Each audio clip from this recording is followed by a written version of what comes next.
Here we go then, it's crunch time in Season 12. Just 30 more hours of racing before we close the season and crown our champions. 75 points left on the table, 25 of those are up for offer today over the 6-hour race as we build towards the 2020 Le Mans 24-hour in June. Patience will be the key for today around this tight and twisty Virginia International Raceway as we stay stateside for one more time this season. Last round, a red flag threw everything up in the air, closing up championships in GTE and LMP2, but giving some breathing room to AAA in the hypercars category after being victorious at Sebring. I'll hand over to my colleagues who'll take you through the first hour of the race, Justin Sutton and Aidan Millward.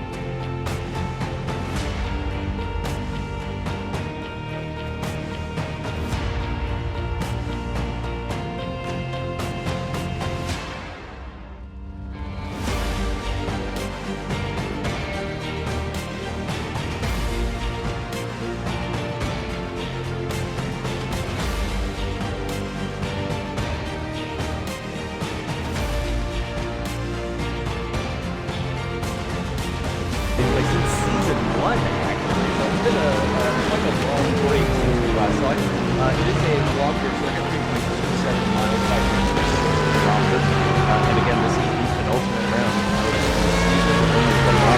It's 6 hours at the circuit. It is one of the better circuits in North America, no doubt about that. But as you said, it is going to be difficult. It is quite funky. There are a few undulations. A little on the narrow side of as well. They just had a lot of cars as well. 45 cars out on circuit. And I did say it's a bit on the longer side. That's maybe more on a general sort of scale rather than anything else. But we're going to a little bit more about that.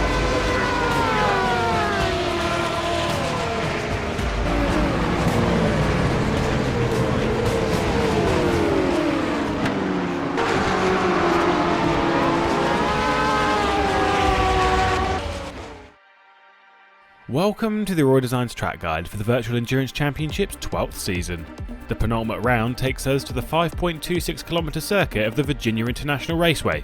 A tricky roller coaster of a track is going to be difficult for traffic over the 6-hour run, showing patience is the key.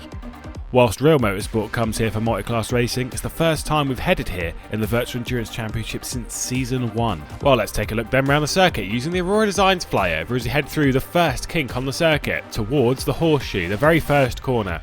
We saw overtakes around the outside here in GT Pro. Whether it's going to be possible in here is going to be a very different ball game. Of course, traffic around this end of the circuit you want to get done before you get to the left hook. More on that in a moment. We fling it through here and then through this nice, very fast, very flowing left-hander into NASCAR bend where everything really tightens up. It's a very narrow part of the circuit past this point. We head into left hook and then out through a right-hander, and from this point on we are in an orange zone, meaning that any penalty is ×2. So no mistakes to here in traffic is going to be crucial through the snake. I mean, making mistakes by yourself is going to be easy enough, flinging it up and over the curbs and keeping that throttle absolutely pinned. Then onto this mid straight up towards this next S's section where we fling it left, right, heading uphill towards this very fast left-hander of South Bend, and this is where the orange zone ends, so penalties are back to normal from this point on. It's a very tricky corner, that South Bend. It's so very, very fast. The track really dips away on the end of it. You've got to watch out for going too far wide and spinning it around on the grass. Then we've got the two right-handers of Oak Tree, both 90 degrees, and then very, very crucial onto the back straight, of course, where you've got the curb on the left-hand side. It is wide, but it ends so very quickly that you can't really use any of it to get a great run onto this back straight. Going to be slipstream heaven up here. It goes down and then back uphill towards my favourite part of this circuit, roller coaster. It is very tricky, not so great for traffic, but it is so much fun when you get it right. Left kink, downhill, into a right hand hairpin, into a left. Really high speed, very, very quick, very tricky, very easy to get wrong. Hog pen, the final corner, and that pit lane entry being on the right hand side. It's going to be crucial to get down there and get this strategy absolutely right. And that there is a lap of Virginia.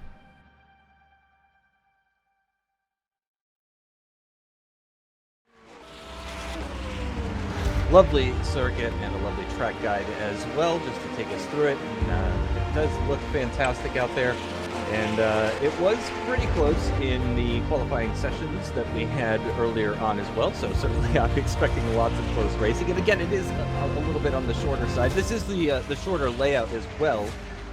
There are longer layouts available for this circuit, but I think those infield areas are even tighter than the parts of the circuit that we're going to be running on today. So probably best that we don't see those. But yeah, it's going to be an interesting one, isn't it? Oh yeah, it's going to be very interesting, especially as they go flying into Oak Tree Corner, which is where I'm watching Resto Caput going into right Same. now. Yeah, and he's we saw it in the Virtual Le Mans Cup, which is kind of like the feeder series for this. If you dropped onto the grass or you braked a little bit too late, you were going straight into the wall of the tyre barriers there. It's the case of Race Over. But as you can see around this track, gravel, what's gravel? There isn't any, nor is there any of this tarmac runoff area that we see at every other race facility in the world. As someone's just gone off into the weeds in front of Resto Caput, so yeah, that's pretty much the price you pay if you get onto that grass. It's like you're in the NHL. You're just going to go flying across that ice, and you're going to go straight into a wall. Yeah, exactly right. It really does not slow you down at all in any way. Just having a look at the championships on screen at the moment, as you can see, only 11 points between the top teams, and then only another 2 points down in the LMP2 class. GTE pretty close as well, 11 points between the top two teams, but then a pretty sizable gap of 26 points down to the other Zancho car in third position, the number 77. So that's how things are looking in the championship heading into this penultimate round. So yeah, it's quite close among the top guys. Nobody is really breaking away with it. Nobody's secured their championship for sure. Yeah, we've still got Le Mans to come where there's double points on offer. So if any of the top teams has a bad race, and of course we don't wish that on anybody, we want everything to be nice and clean all the way to the end. And yeah, I mean, things could turn on the head at Le Mans. We saw last year the LMP3's a Speedy Mite just had to finish. And as soon as we'd finished discussing the fact that they just had to finish, one of them had spun backwards into the wall, and that was it. They'd lost the championship. So, you know, just because you're in the lead of the championship heading in towards this and Le Mans doesn't mean it's a done deal. Nope, it sure does not. The warm-up session is over. We're going to prepare to go racing from Virginia International Raceway for the first time in quite some time, as I mentioned earlier on in the broadcast. It is going to be the number 7 AAA Esports that's on the at the front, starting from pole position today. Yeah, Resto Caput is on pole, followed by Jordi Zvaers and Arne Schoenfleet for Agera Racing. He's taken up third position here today. Boya Milan in fourth for... yeah, I can see where the meme comes from. That does look like it says taco time on the side of that car. It's one Acco. He's followed by Dennis Jordan in the Edge Esports McLaren Senna hypercar. Tony Mellor, 6th place for him, followed by Robin Pansar, who's new to the series. He only recently got his license, and I know that because he was in the SRC Academy race with me. He's a very, very quick driver, so we'll need to watch out for him. Nick Silbert for Speedy Mite in 8th. He's got that car in the mid-pack, pretty much, of the hypercars. Marcel Chinchik for Black Hawk Racing. He's in 9th. Greg Hall, also a Speedy Mite, in 10th. We've got Henning Voller and James Juba bringing up the back of that field in 12th place. So moving on to LMP2s, please, Justin. Yeah, so the LMP2s, it's Wave Frames at the front, the number 26 ahead of the number 36. Then it's Singularity, Butler Pal, Hydra, VRC1, HG Esports, Butler Pal, number 29 in 8th position in LMP2. Team Rookie Monsters, Undercover Sim Racing, Fair Racing Team, and Team RGPL. And we've got the GTEs going up for you guys at the moment. The number 60 Singularity taking that pole position, as I mentioned briefly before. The number 87 and 77 Zancho cars starting from 2nd and 3rd. But again, those are all going up on the screen at the moment. So we're having a look and seeing how these guys are going to be starting. As we've mentioned, wait, is it 41 or is it actually 42? I'm showing 42 on the live timing. Were we missing one before? I'm it is seeing, 42. Yeah, it's 42. We've Maris actually Nicolai's grown at the the car. back.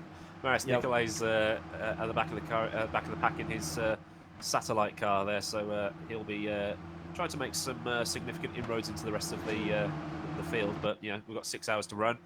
anything can happen, as we've already discussed with track limits, and if you don't keep it on the track, you'll be dead. Yeah, pretty much. It's about as simple as that. Again, it is a difficult circuit. It's not the easiest. Are they just coming at Oak Tree there? And actually, was that one of the hypercars going up in the grass as well? I think it may have been. But yeah, Risto leading the way at the moment down that long back straight. This is one of the spots where I would expect to see a decent amount of overtaking is coming out of Oak Tree down the back straight and down towards 14. So it's not the easiest track to overtake at. The heavy braking zones are few and far between. Quite a flowing circuit. It's difficult to go side by side. Some of these sections, there's really only one good line through. So that can certainly make side-by-side racing a little bit more difficult, a little bit more exciting. And as you said, dipping a wheel off in the grass will result in disaster. It is extremely slippery with no gravel or anything like that really to slow you down. So you're going to be hitting the barrier at pretty much top speed whenever you do inevitably go into it when you've dipped a wheel into the grass, or you can just hope that you've spun the car around. But it's going to prove to be a difficult challenge for all the drivers out there today. But of course, that could mean just lots of fun for us to look on as spectators, as fans of motorsport and sim racing on the start-finish straight now. We do have the orange zone as well, which is just being mentioned to the drivers right now. So which is why I'm mentioning it as well. But we are getting ready to go racing here. Again, it is the number 7 AAA Esports starting from pole in the LMHC. It is the number 26 starting from pole in the LMP2s, the number 60 Singularity, and there we go. Risto Capit has gone full throttle on the rundown towards turn 1. I would expect to see a little bit of overtaking, some side-by-side action, but Risto Capit is away nice and cleanly. So it doesn't look like there's going to be any battles in the leading positions. Yep, it's looking actually pretty clean through turn 1. No issues, no major side-by-side moments or anything like that. The LMP2 is just making their way through now. Yeah, Lorenzo Risi had a much bigger gap than normal to Michele Ricci behind him. So I don't know if that'll be looked into. Maybe Ricci was trying to back the rest of the field like Dennis did and pick the column back up. But the LMP2 seem to be away nice and cleanly as well. There doesn't seem to be anything bad going on there. Just looking back towards the GTEs. Yeah, Martin Dylan in the Singularity Porsche. He's got Eunice Rabio, Felix Antoine Fortin, and Mikael Sessions. Oh, there's been a bit of carnage up front with the LMP2. So we've seen a rear wing fly off. Who was that? That was... just trying to flick back. Number 47.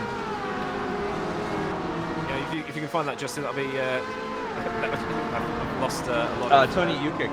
Tony Ukic. So, yep. Yeah, his LMP2 has lost its rear wing, so... Oh, no, he's spun off. There's just no grip. We might have to see a code 80 here in the first lap. But, yeah, look at...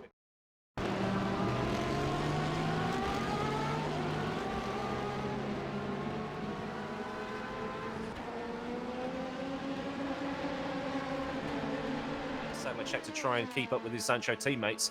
But looking forward towards what we see, Justin. They were showing the replay on the stream, and there was several heavy impacts actually for that for Tony Ukic in that car. And as you said, he is struggling to get back at the moment as well. But yeah, a few major incidents, and that's rear wing gone. First code 80 of the race, so the field will be running round on the pit lane speed limiter. Jimmy Allison counting down. And, oh, that was very late on the brakes from Mikael Sedlacek there. Matt Richards had to lock his rears to take avoiding action. He's probably not going to be happy with that one. But Wojciech Polesny of Juices Motorsport Club behind them in the 29th position. So a very tight battle in GTE. But towards the front of the field, it's as you were, Risto Capit from Jordi's Fires and Arna Skernfleet. Yeah, Risto Capit actually building about a 2-second gap or so in what little racing we did have before that code 80. And that really was just a case, we saw a replay of it on the stream, that really was just a case of the LMP2 car just getting off into the grass. The number 47 just got into the grass, and really there was no stopping, and then rejoined the circuit in a way that they could not prevent in any way, that Tony Ukic could not prevent in any way, just a passenger really at that point. And it was at a part of the circuit where it was difficult for people to try and avoid that. So just making their way back to the pits now is Tony Ukic. Let's see where he's at. Not quite back to the pits. I think he's on the back straight now, actually. So getting pretty close to getting back in. And then we can start to think about resuming racing here. But just through the right-hander, it's just actually, you can only imagine how difficult it must be trying to get that car through those corners, even at this kind of speed, with the cold tires, the lack of a rear wing, the likely suspension damage, because again, a couple of heavy impacts in that incident. Yeah, where he went off, there was just no room really. It's very tight. It's almost Hungaroring or Monaco-esque through there, so he's not done particularly well. But as soon as he's back into the pit lane, we will be going. We've also lost sorry, I'm going to butcher this. Emmen. He's got a DNF next to his name. But Tony Ukic has now finally reached the pit lane. My timing screen has gone blue to say that he's gone in, so everything is okay. So I think Emmen got taken out in that little accident when we saw the rear wing fly off. Yep, preparing to go green flag once again, though.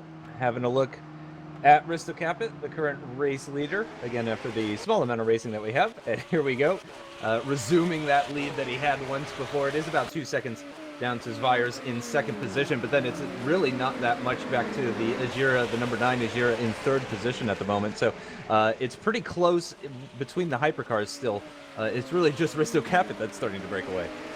Yeah, I'm still watching the GTEs just to see how they pick back up after the start. It looks like Servacek and Richards have managed to drop Wojciech Polesny a little bit in the restart. That Porsche stuck in between Felix and Matt as they come through the final sector. These GTEs got a little bit more downforce than regular GT3s, so they'll be able to take the lap a lot quicker than what we saw in VLMC a couple of weeks ago. But that seems to be settling down a little bit. I think they're just going to take it easy, let the race settle down, and then they can start fiddling with their pit strategies and things like that. Sancho are looking for a good finish here today. They've not really had the best of luck in recent races across all competitions, and Emmen has rejoined the race, so looks like he's probably had a disco or something, but he's managed to join back in. Always good to see, and still lots of racing still to go, still plenty of positions to make up, plenty of incidents to be had, and especially considering how early that first incident was. I won't be in the booth for the entire broadcast, obviously, but I do wonder if that's going to sort of set the tone, set the pace for the rest of the race. I wonder if that's what we can expect more of.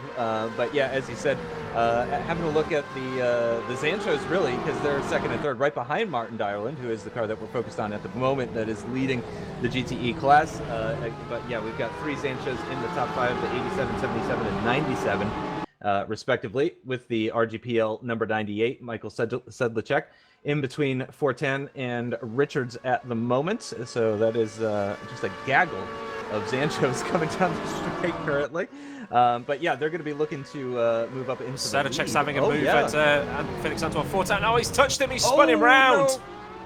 That's not cricket. I don't think he went in a bit hard on that occasion. He spun Felix round. I can't see. I'm trying to use.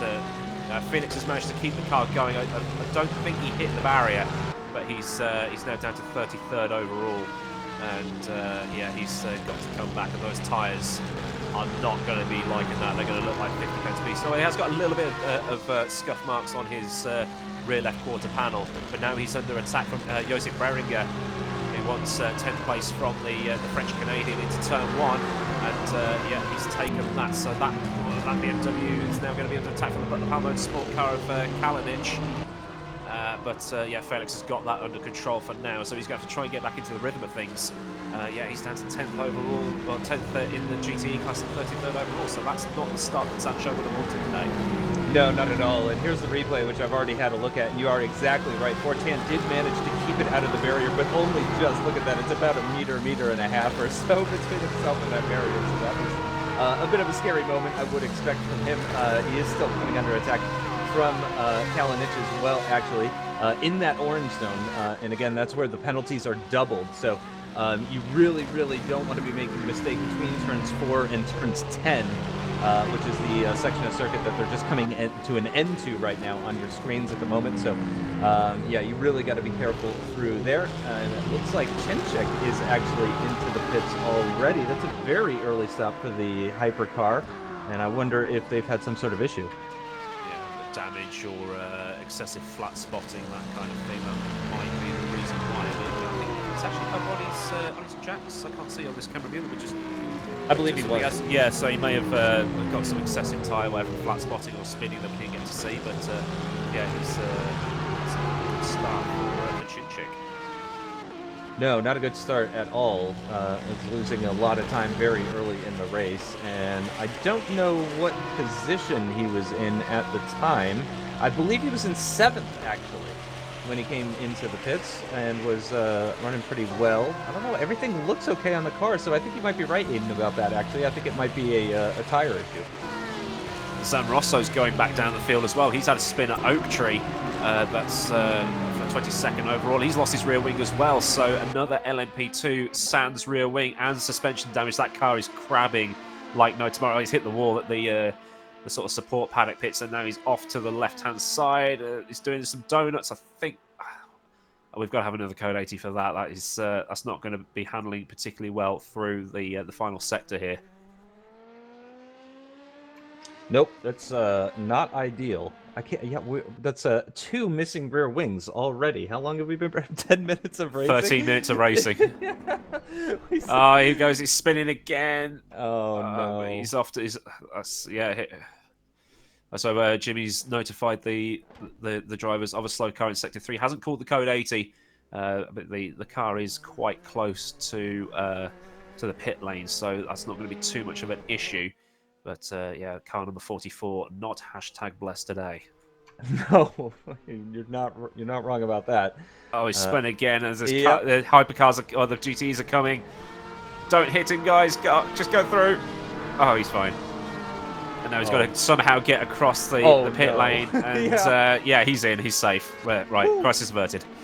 Found a gap, thankfully, but we do continue to focus on the LMP2s and the hypercars a little bit even further up the road with Borja Milan in 4th position at the moment. Kappa under attack from Jordi's Fires as well. The singularity driver trying to go around the outside of the AAA Esports driver, and he's got that move done before the corner, so a brilliant overtake for the lead from Jordi's Fires.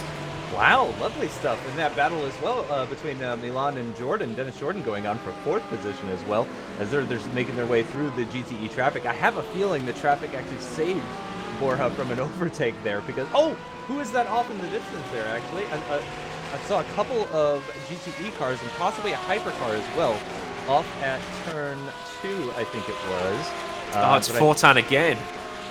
Oh, yeah. Yep, you're right. Yep, 77 right. car off again. He is now in 37th place. And yeah, Zancho's race going from bad to worse after just 15 minutes. It's not going too well for them, but they've still got a couple of cars up near the front, I think. If Matt is still in 3rd place overall with Jonas Ravio still in 2nd. So silver lining for Sancho, but they would have preferred all 3 of them to still be in that top 5. Oh, and he's off again. I'm still. I shouldn't. Yeah, it's like watching an actual car crash. That is actually what it's like at this point. But that is really unfortunate. And I can expect Felix to be pitted for new tyres because they're going to be done. Right? Oh, his suspension's gone. Yeah, that car's crabbing. Yeah, that's not looking right anymore at that point. Yeah, definitely made contact with the barrier in that most recent spin, and I didn't see how bad it was at turn 2, but I imagine he made some contact there as well. But unfortunately, things are starting to snowball, going from bad to worse. So I think you might be right. We could be seeing that Zancho coming into the pits, so the number 77 with Felix Antoine Fortin at the wheel coming into the pits. He's got an LMP2 right behind him as well. But it looks like going to get through no problems there. I say no problems. You can see the BMW really struggling through these corners here. How much Antoine is having to fight the wheel, but he does manage to get across into the pits. No code 80 needed or anything like that. But we rejoined the hypercars a bit further up at the front, having a look at Dennis Jordan, who again was in that battle. Oh, I think he was the hypercar that I saw go off at turn 2 as well. when the Zancho went off, because, yeah, he was battling Borja Milan for 4th position. Dennis Jordan now down in 9th. Meanwhile, Jordi's Fires has absolutely bolted at the front. He's got a 2.3 second lead to everybody else. So that move he pulled on Risto Kappa has released the Singularity driver. So that's going to be a lead that he's going to hope to extend and hope that he doesn't get caught up when he comes around to lap the GTEs again. Yep, exactly right. So, again, we're just looking at Dennis Jordan, who's now having to defend, essentially, from Wallert behind in 10th position. And they are right near the back of the hypercar field, aside from the number 8 and the number 6, who have had even bigger issues, and just encountering a 911 as they come into the start-finish straight now. I think Dennis Jordan is going to have the gap that he needs in order to maintain that position heading into turn 1. Having to look up the inside is Wallert, but no, going to stay behind for the meantime. Again, coming at him at the exit of the corner, getting very, very close, but again, just can't quite get his nose alongside. And then this is a part of the circuit that I really would not be thinking about making an overtake. Yeah, a couple of car lengths back heading into this braking zone, so not going to be thinking about any overtakes just yet. And now into the orange zone they go. And you can see lots of dust being kicked off, which sometimes makes me think that there's a car up in front, encountering the traffic at just about the right time, just enough time for that Porsche to get out of the way, the BMW as well. Oh, James Stuber's now in the pit lane with no rear wing. Oh, what happened to the Drillers Esports car? He's had an issue at some point. His suspension is crippled as well, so he's going to be sat there for a while. Oof. That's a rough one. That's going to be a long repair time. Put it this way, he was so far back, he was actually in between the LMP2s and the GTE, so he took a mighty whack to have that happen to him. Yep, sure did. At the moment, the big battle is for 6th position, I would say. Nick De Silva defending from Greg Hall and Robin Pansar. Pretty close battle between those 3. It is still pretty close, though, between Stonefleet and Capit for 2nd position. Less than a second between that pairing as well. So still a number of battles going on in the hypercars. Let's have a look. Dennis Lind actually looks like he's making an overtake for... Oh, yeah, Dennis Lind is in fact side by side with Bookshot as they just got down the back straight. They're coming to the end of the lap, very close between that pairing. And Dennis Lind just about edging ahead of Bookshot. But yeah, side-by-side action between that pairing at the end of the back straight. Yeah, I've just been reliably informed by Nick Newcomb that Drillers Esports car went off at the oak tree. That's how he lost his rear wing. So that's that probably explains something. I've just got to fiddle with some things now. I've got 2 hands and not enough things to do with them. So I've just got to flick across here. McDuff is in the pits in the LMP2 class as well. Just slipping down the order currently. No major damage that I can see, but I didn't see the circumstances that brought McDuff in. Yeah, let's have a look at McDuff. I don't think he's... he might have got... no, it looks like he's taking fuel here, so that's a bit of a weird one for him. Still having a look at Dennis Lind at the moment, who has actually built a pretty decent gap to Bookshot behind. I think just catching the traffic in all the right places and just getting a bit lucky as far as that's concerned, and just giving him a 1.5 second gap or thereabouts down to Bookshot. So just breathing a little bit easier is Dennis Lind at the moment. Let's see if there's any other battles that are developing at the moment. Oh, it looks like the number 97 Zancho of Matt Richards is running pretty close to Sedlacek at the moment, so that could be a battle that we want to keep our eyes on. Just having a look at... oh, did Sedlacek actually... Nope. Yep, Sedlacek did make the overtake on Matt Richards. So up into 3rd, the number 97 down into 4th. So unfortunately, the struggles for Zancho continue as the number 60 Singularity continues to lead the way. Yeah, I've been getting inundated with messages on TeamSpeak right now. It's the Hydra Esports car got damage at Oak Tree Corner, and that if we see a car in the pits, assume Oak Tree crashing, because that's where it's most likely to be happening. Yeah. Yeah, not too surprised about that one. It is a difficult corner. You are coming in. You're coming in hot. You're coming into Oak Tree. You're coming in at I don't know what the exact speeds are of the different classes, but certainly coming in pretty quickly. Oh, sorry, I was distracted by Selichek being overtaken by an LMP2 car. That looked a little bit risky.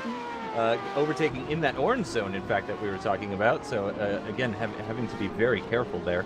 But we're still having a look at Kolvenbach and Dennis Lind in second and third position in the LMP2 class as it stands right now.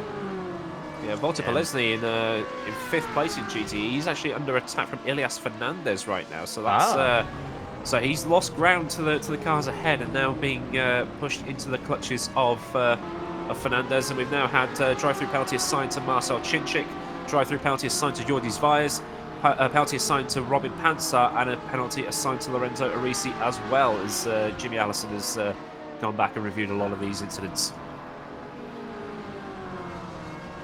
And we are seeing exactly what we thought we were going to see, which is a lot of traffic. We're seeing a lot of these cars having to deal with being overtaken or overtaking in the case of the hypercars exclusively. The LMP2s, of course, with the always difficult challenge of having to deal with cars coming up behind and having to do overtaking as well, so having to do double duty on those. I am still having a look at Polesny. And it looks like he's just picking up a hypercar or an LMP2 car at the exact wrong location. So it's unfortunate for him. Could be what allows Fernandez to move past. It's going to be very close between the Porsche and the BMW. But will Fernandez go for it into this orange zone? Nope. Actually, an LMP2 car saved them on that occasion. Oh, Dennis Lind on Kolvenbach. What a move that was. That was happening simultaneously. Yeah, he picked that move and just went for it. Dennis Lind, normally seen in a hypercar, he's driving the LMP2 today for Singularity, so he's definitely got the hang of that. Yeah, no doubt about it. Moving himself up into second position in class, but it is an almost 11-second time gap between Lind and Arisi. But Arisi, again, one of those drivers picking up a drive-through penalty. Those from the last race. I do apologise for getting my facts wrong there. That's these are penalties that they assigned from Sebring. So these are going to be coming thick and fast for a while, and then we'll probably see. I think it'll probably be done for the IRRs at the end of the race, and then penalties from this race will be applied to Le Mans. Who knows? We'll find out. Once we get the information, we'll give it to you. Curious to see if Kolvenbach is going to try to mount an attack back on Dennis Lind after that very brave maneuver, as Chris Gonzalez in 18th position overall takes his car into the pits as well. That is for the number 39 LMP2 class, now running in 9th in class at the moment, ahead of all three of the LMP2s that have run into issues so far today. This afternoon? This afternoon. Yeah, it's afternoon still. Early evening. Is it still morning for you? Yeah, it's very much still morning for me. It's 25 past 4 in actually sunny England right now. But Jimmy will be quick to tell us that it's actually 25 past 5 because of Central European summertime. But we won't get into that argument yet. We'll wait until Lewis turns up. We'll see what else is going on around the track. Dimitri Bushka and Sergio Azevedo very close to each other. The Butler Palm Motorsport chasing down the Speedy Mike car. No, it's not. That's a VRC1. They're the same colour. Sorry about that. It's a VRC1 that he's chasing down, but he's not quite close enough to make a move just yet. Yeah, this, of course, happening just behind that battle for second position between Dennis Lind and Heiko Kolvenbach. Yeah, what'd you say? Chinchik has left the race, but his vehicle's been stored in the garage, so something's happened there. So, there goes Bushka. He's off. He's taking a trip across the grass. Let me try and grab the camera for that one, as I'm in control of the cameras for the time being. This is hard work. It's not as easy as it looks. Oh, are you? I'm currently using the cameras, yeah. Oh, okay. I'm using Jimmy's Magic website. I'm having a quick investigation to see what happened with Chinchik. Because, of course, I would like to find out what happened to the number 6 Blackhawk there. And I believe it said it was indeed an accident. Matt Richards taking his drive-through penalty. That's not going to help Sancho's cause either. Down to 6th place in GTE right now. 7th place in GTE. 8th place in GTE. There we go. He's slotted back in 8th place. So Although we know that Matt Richards has got a bit of pace, so he'll be able to come back from that one.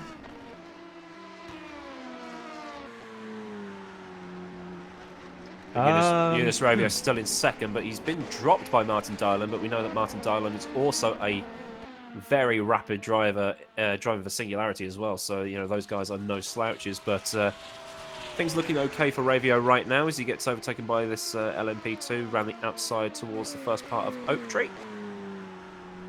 Because there was once an oak tree there. Since gone. Would be cool if it was still there. Would be cool if it was still there. Okay, yeah, so I've gone back like 4 minutes on Marcel Chinchik, and as far as I can tell, must be a hardware issue or something. Went through turns 1, 2, 3, 4, that whole section, and then essentially pulled off on the rundown towards turn 10, just after that bridge. Just slowed, just hammered onto the brakes, pulled off to the side onto the support road, and then back to the pits. So I'm assuming some sort of hardware issue or something like that. Very strange. Well, it says accident next to his name in the no in the contact timing with any stream. cars or barriers or anything like that, though. To try and find out what happened to that one, because we do. It gives you peace of mind knowing how they retired, because then we can relay it to the stream. But everything is still hunky-dory towards the top end of the field. Risto Caput has got a decent-ish gap up front. It's stable. It's just over a second. He's trying to clear some traffic, so that's brought the gap down a smidge, but he'll be okay, I think. He's got Arne Schoenfleet behind him, and Schoenfleet's got to try and get past the Juicers Motorsport Club car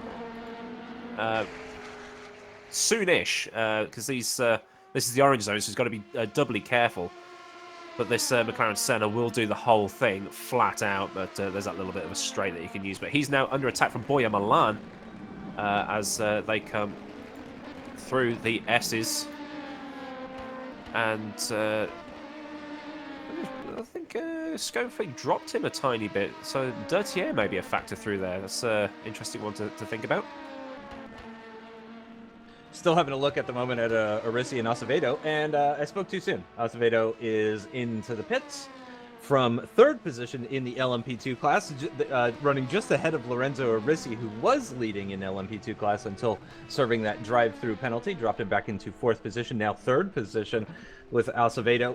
Stationary in the pits in the number 29 Butler Pal Motorsport car, and dropping down the order at the moment.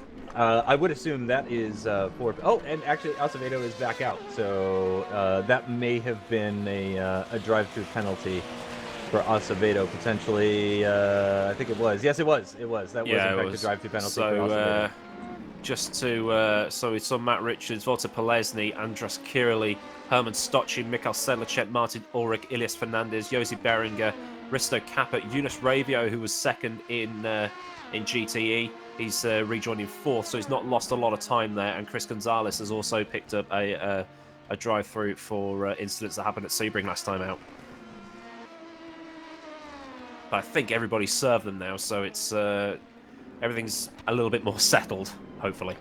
I think Dennis Lind is maybe who you want to be having a look at, by the way, at the moment. The battle for what is now the lead in LMP2 is quite close, just over half a second between Kolvenbach and Dennis Lind. So if we can switch the cameras over to those guys, I think... Yep, Dennis we've got Lind it. is There we go. just going for the overtake. Perfect timing on that. They're side by side.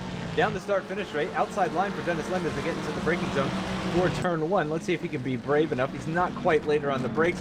And Kolvenbach will maintain that inside line. It looks like there's some light contact between the two of them, but no major damage between them. Dennis Lind will have to hold station, remains in second position, and is going to just pick up a little bit of dirty air through that left-hander, which means not going to be able to mount an attack into the next left-hander. So going to stay behind for the meantime, but I think this is, well, I know for a fact this is the battle for the lead of LMP2 class and one of the closer battles that we have on circuit at the moment.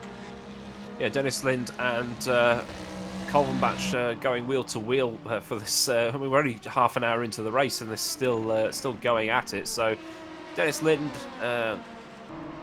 not been having the funnest of times in the GT Pro rFactor 2 competition. But do you see Dennis Lin just catch up so much on the brakes through through there? He's managed to trail brake so much better than Colin Match. But you know, he's a professional racing driver, so you wouldn't expect anything less from him. But yeah, so, slipstream not too powerful on this back straight heading towards the little chicane towards the end.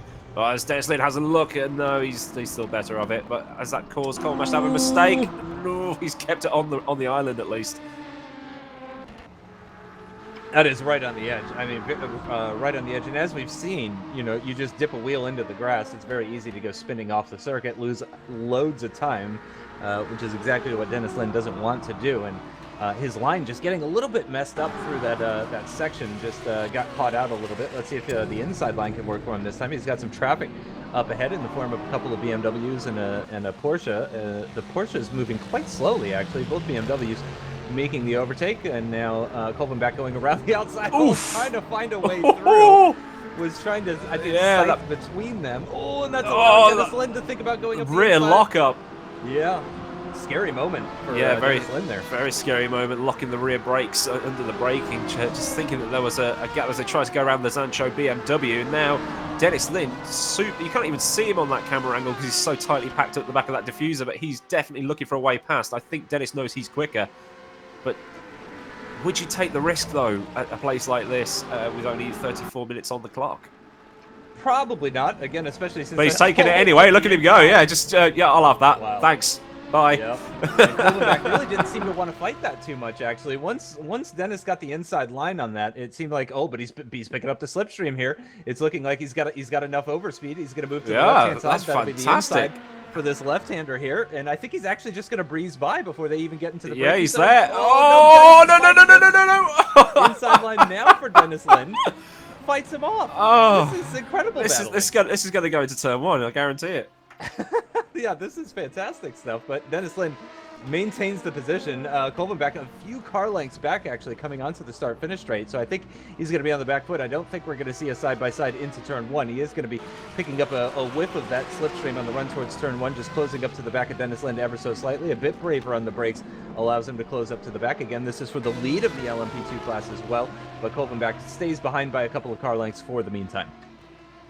Fantastic racing from Dennis Lin and Heiko Kovac. But the Palma Motorsport actually a new team on the grid.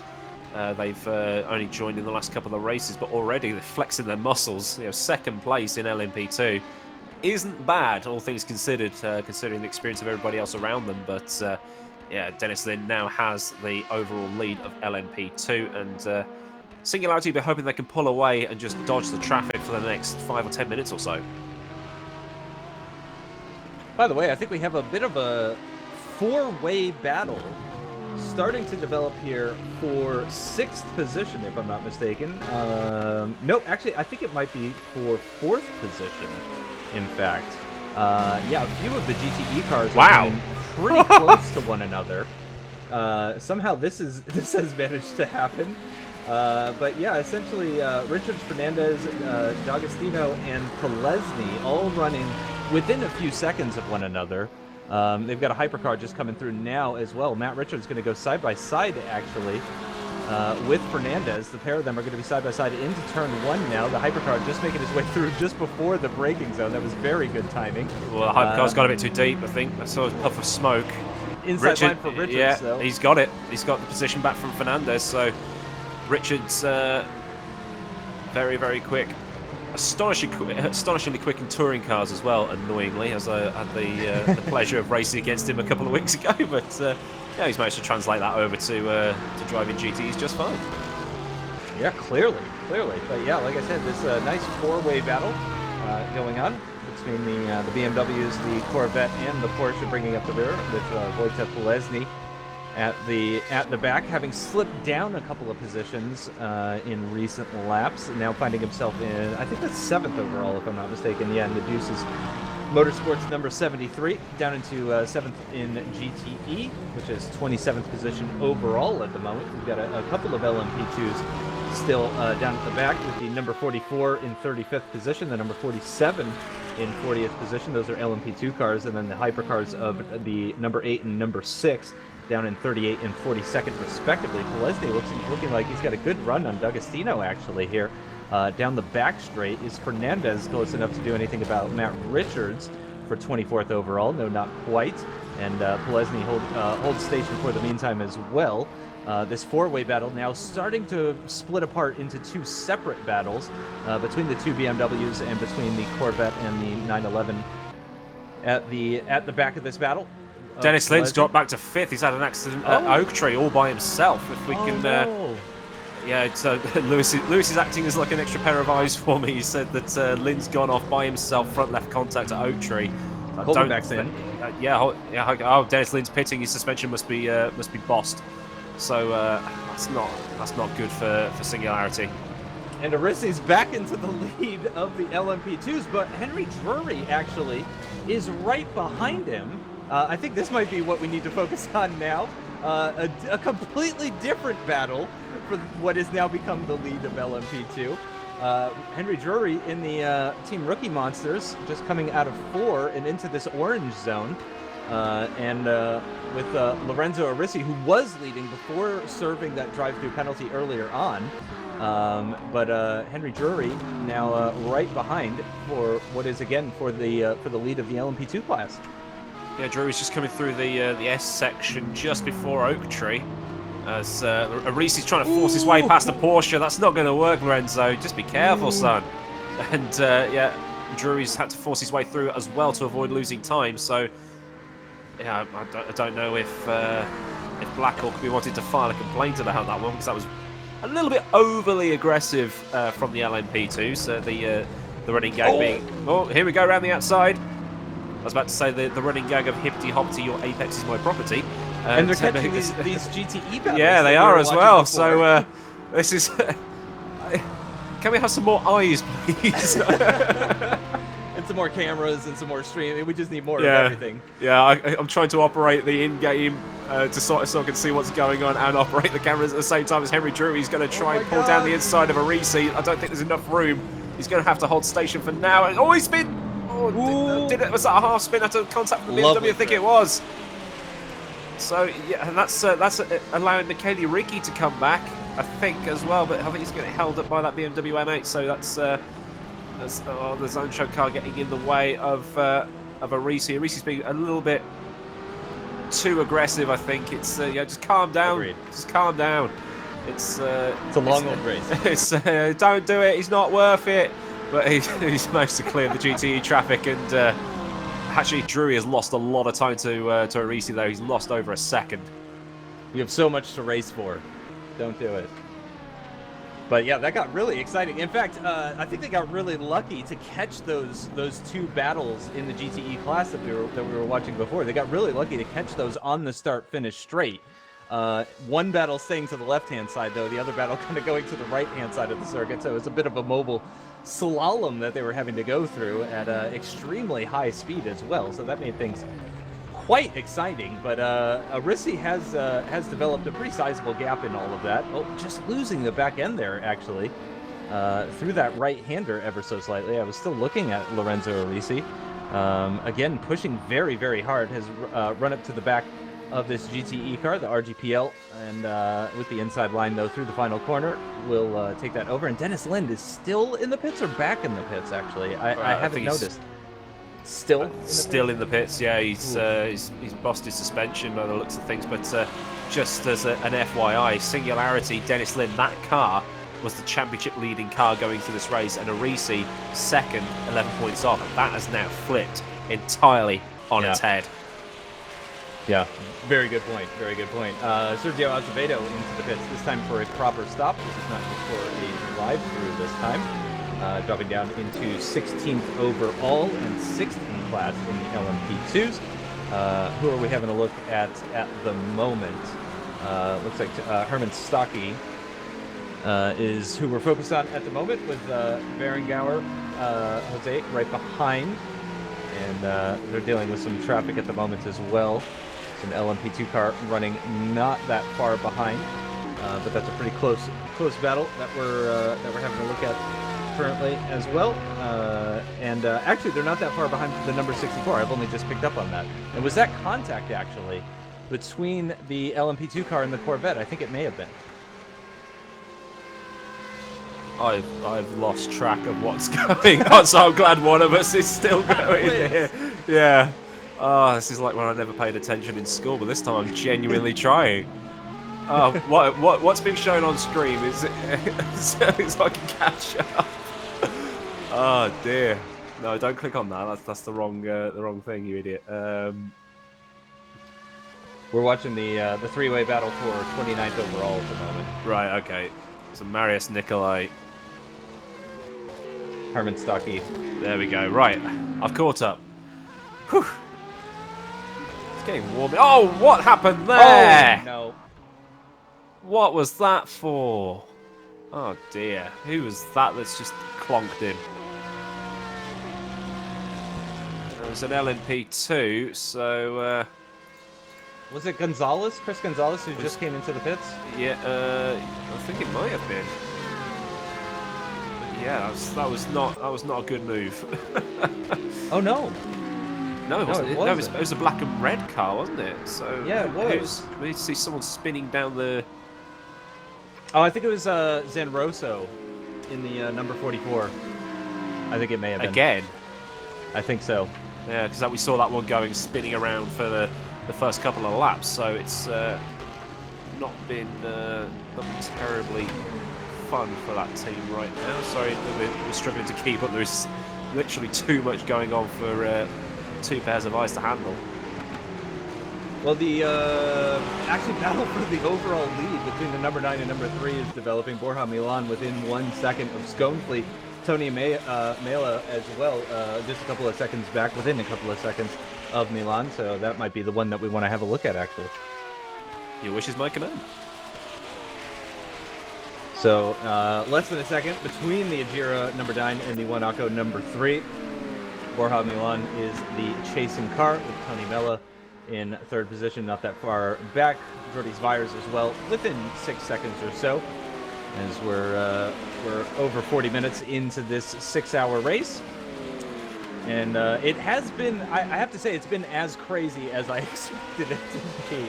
I mean, I knew there was going to be a lot going on, and there has been a lot going on. So, just to update people, Arissi and David Baronet in the pits. Arissi just getting mobile once again in that number 26 Waveframe Esports car. One-time leader will rejoin in 14th position, no, 15th position overall, 5th in class, just behind Kolbenbach. I've just cut over to the battle between Borja Milan and Tony Mela.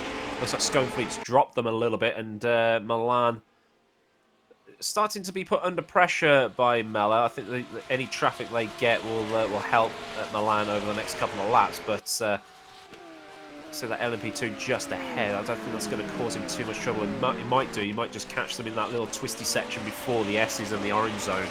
But, and we have another battle in hypercars, not just another battle on track, another battle in the same class for 6th position between Hall, Capit, and Jordan. 3-way battle. Yeah, Jordan's much closer to Capit than Capit is to Hall, so I'll click on that one for you. Oops, is that the right button? There we go. Oh, and I saw an LMP2 off. Oh. Oh dear. Sorry that we can't get everything, ladies and gentlemen. And another missing rear wing. Which one is it? Oh, you put me on the spot. Oh, it's Gonzalez. This time it is Gonzalez. It is Gonzalez. It is Gonzalez, legitimately this time. I can't find him on the... Oh, there he is. I'm going to have a quick look at the replay and see if I can find out exactly what happened to Chris Gonzalez, but it appears to have happened at the end of the back straight, coming into roller coaster into 14, 15, 16, that whole section, essentially. Sedlacek's brought his Porsche into the pit lane as well, so yeah, just pulling that up right next to Gonzalez. That's sort of like a hello, how are you? And he'll go off in a bit once his tyres have been changed. Almost 10% of the cars in the pits right now, actually. So that will clear up the traffic a little bit for people. As one of the Butler Power Motorsport cars puts a move on a couple of GTEs just to get through the lap traffic. So Bushka coming out in 6th place. Well, that's a weird one. So I've gone back, I've rewound on Chris Gonzalez to find out what happened, and I swear to God, he's driving down the back straight, and his rear wing just I don't know how Didn't- he's managed to do that, but yep, just driving down the back straight, coming out of Oak Tree essentially, and yeah, the rear wing just kind of. Didn't bolt it down properly, I think. Yeah, they forgot they missed a screw or something. Well, that wasn't clever from one of the LMP2s. I think that might have been Dennis Lind or something like that. He's trying to go the long way around one of the GTEs, and it didn't really pay off for him. But he's cleared it now, and he's on his way. I think Risto Capit might be the one to watch at the moment. By the way, getting very close to the back of Greg Hall within half a second or thereabouts. So. I think that could be an overtake that we might see happening. Oh, and Tony Mella has actually closed into Borja Milan again after that gap grew a little bit for second position overall and second in class for the hypercars. So once again, we are dealing with the issue of not knowing where to look. Risto Capit, though, I think is the one that's looking the most aggressive at the moment. So I think we are looking at the right battle. It's not quite as far up the field, but Risto Capit really does seem to be on it. Yeah, Raceway right at the back of the Speedy Mite LMP hypercar. Not LMP hypercar, but LM hypercar. That blue bit on the diffuser looking like a neon light. It looks really cool. He's too far back. The slipstream is not overly powerful here, as it would be at somewhere like Le Mans or at somewhere like that, where there's loads of space to pull a slipstream.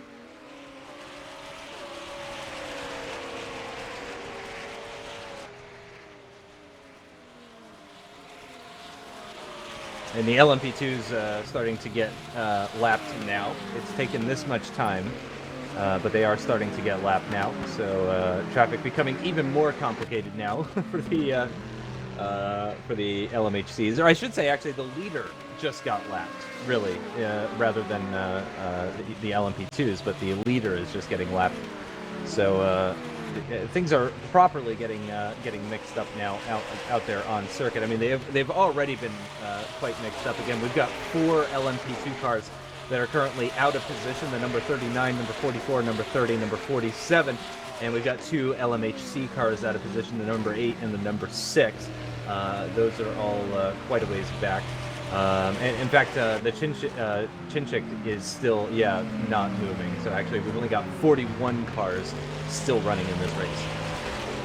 Raceway Capit's had a decent exit of Oak Tree, but I don't think he's going to be close enough for this time by as they go around one of the Corvettes. Yeah, he's nowhere near.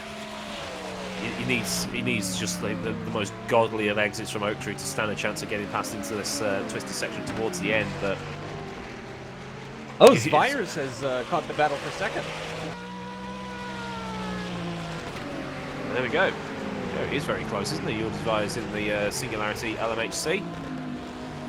Probably expecting the LMHCs, those who haven't had issues, to hit around in the next 10 minutes or so.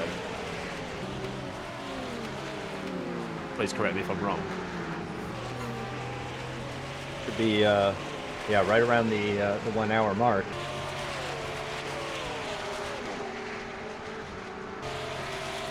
Spires just losing a little time through this section, just through kind of the opening sector, losing a little bit of time, and on the run down towards 10, all throughout that orange zone. Borja Milan is picking up a lot of traffic here, though. This could be an opportunity for Tony Mella, potentially. Because, a lot of GTE traffic going on. A Corvette and a Porsche getting in the way. The hypercar is moving over to the right-hand side of the circuit now. Let's see if Mella is going to be close enough to the back of Borja Milan to think about making a move into this left-hander as they get into the braking zone. He's thinking about the inside line, decides he better not do that. And Jordi Spires closing up to the back of this pair as they pick up a little bit more traffic. I think that's another Porsche just up the road that they're seeing. Yep, that is another Porsche just in the way. And unfortunately, they've caught that car at a difficult part of the circuit. That means Tony Mella is going to be right up to the back of Borja Milan on the rundown towards turn 1. Will we see Borja defend the inside line? Yes, we do. He's going to have to go the long way around his Tony Mella around the outside of turn 1. It is quite a long corner. It's kind of like Luffield in some ways. Yeah, very similar to Luffield. Just kind of keeps going and going and going. And no changes of position for second or third. Milan, Mella, and Spires continue to hold station on an LMP2 car up the road now as they're approaching that orange sector.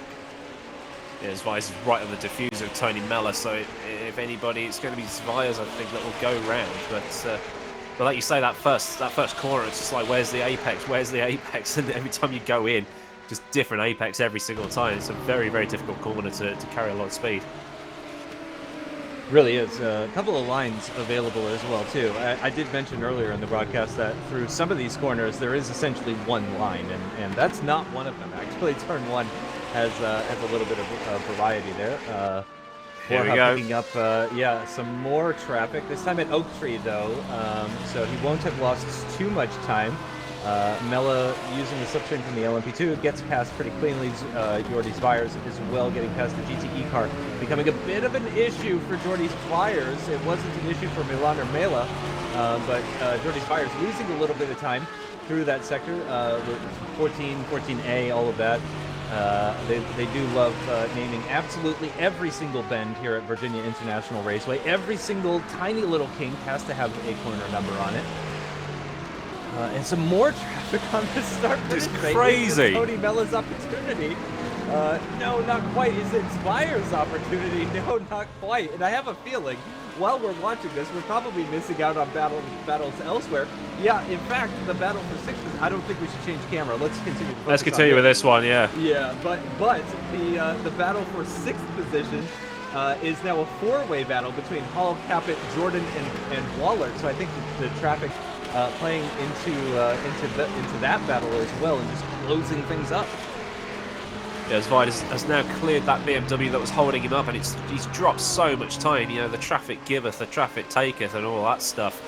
But he's got it all to do now. I think he lost a second and a half just trying to get around that more GTE. Traffic for Milan. But it's come back to him already, so he's had the luck of the draw and had the luck go against him. He's now right up the back of Tony Mellor.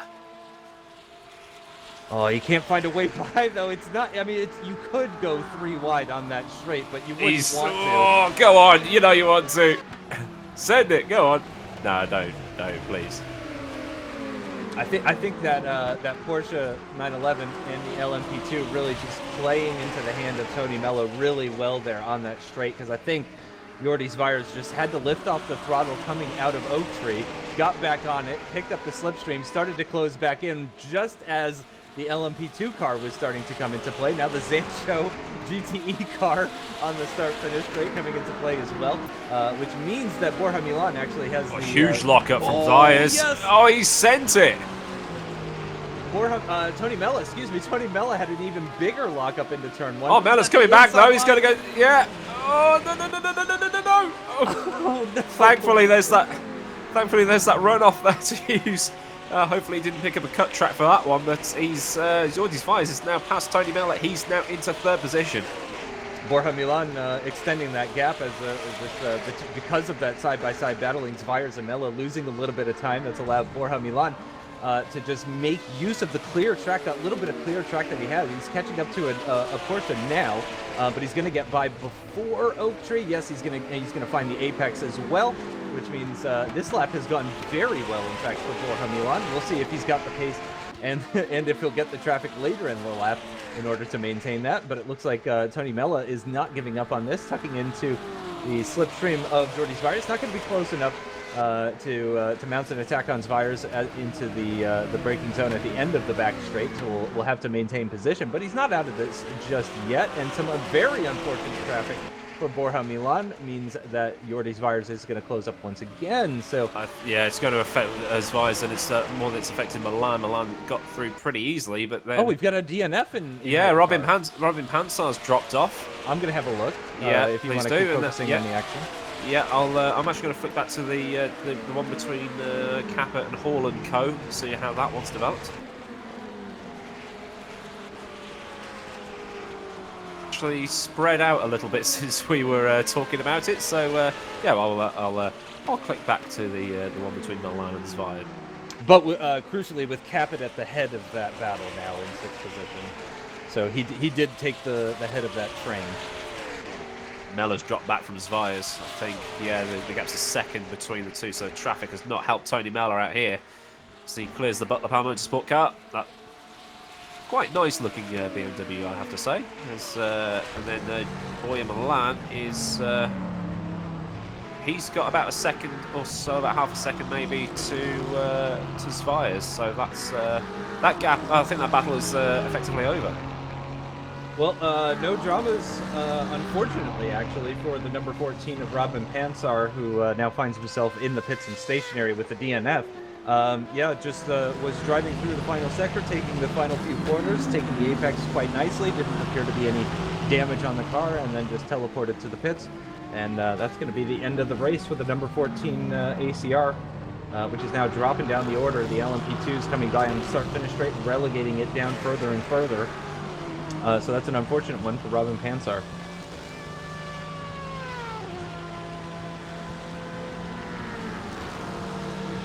Yeah, it's not good to lose a car before the hour mark. We've just got over 5 hours remaining of this race, so we'll just before it all kicks off again, we'll just run you through the top 3 or 5 cars in each category. So in your LMP1 class, leading the pack, we've got Arne Schoenfleet, who's leading by 5 seconds from Boya Milan, who in turn is just under a second ahead of Jordi Sviers.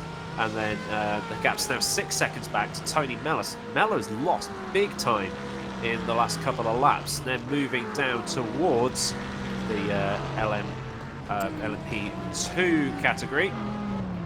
I think, is that Lorenzo Reese? I've got live timing up. Why don't I just look at that?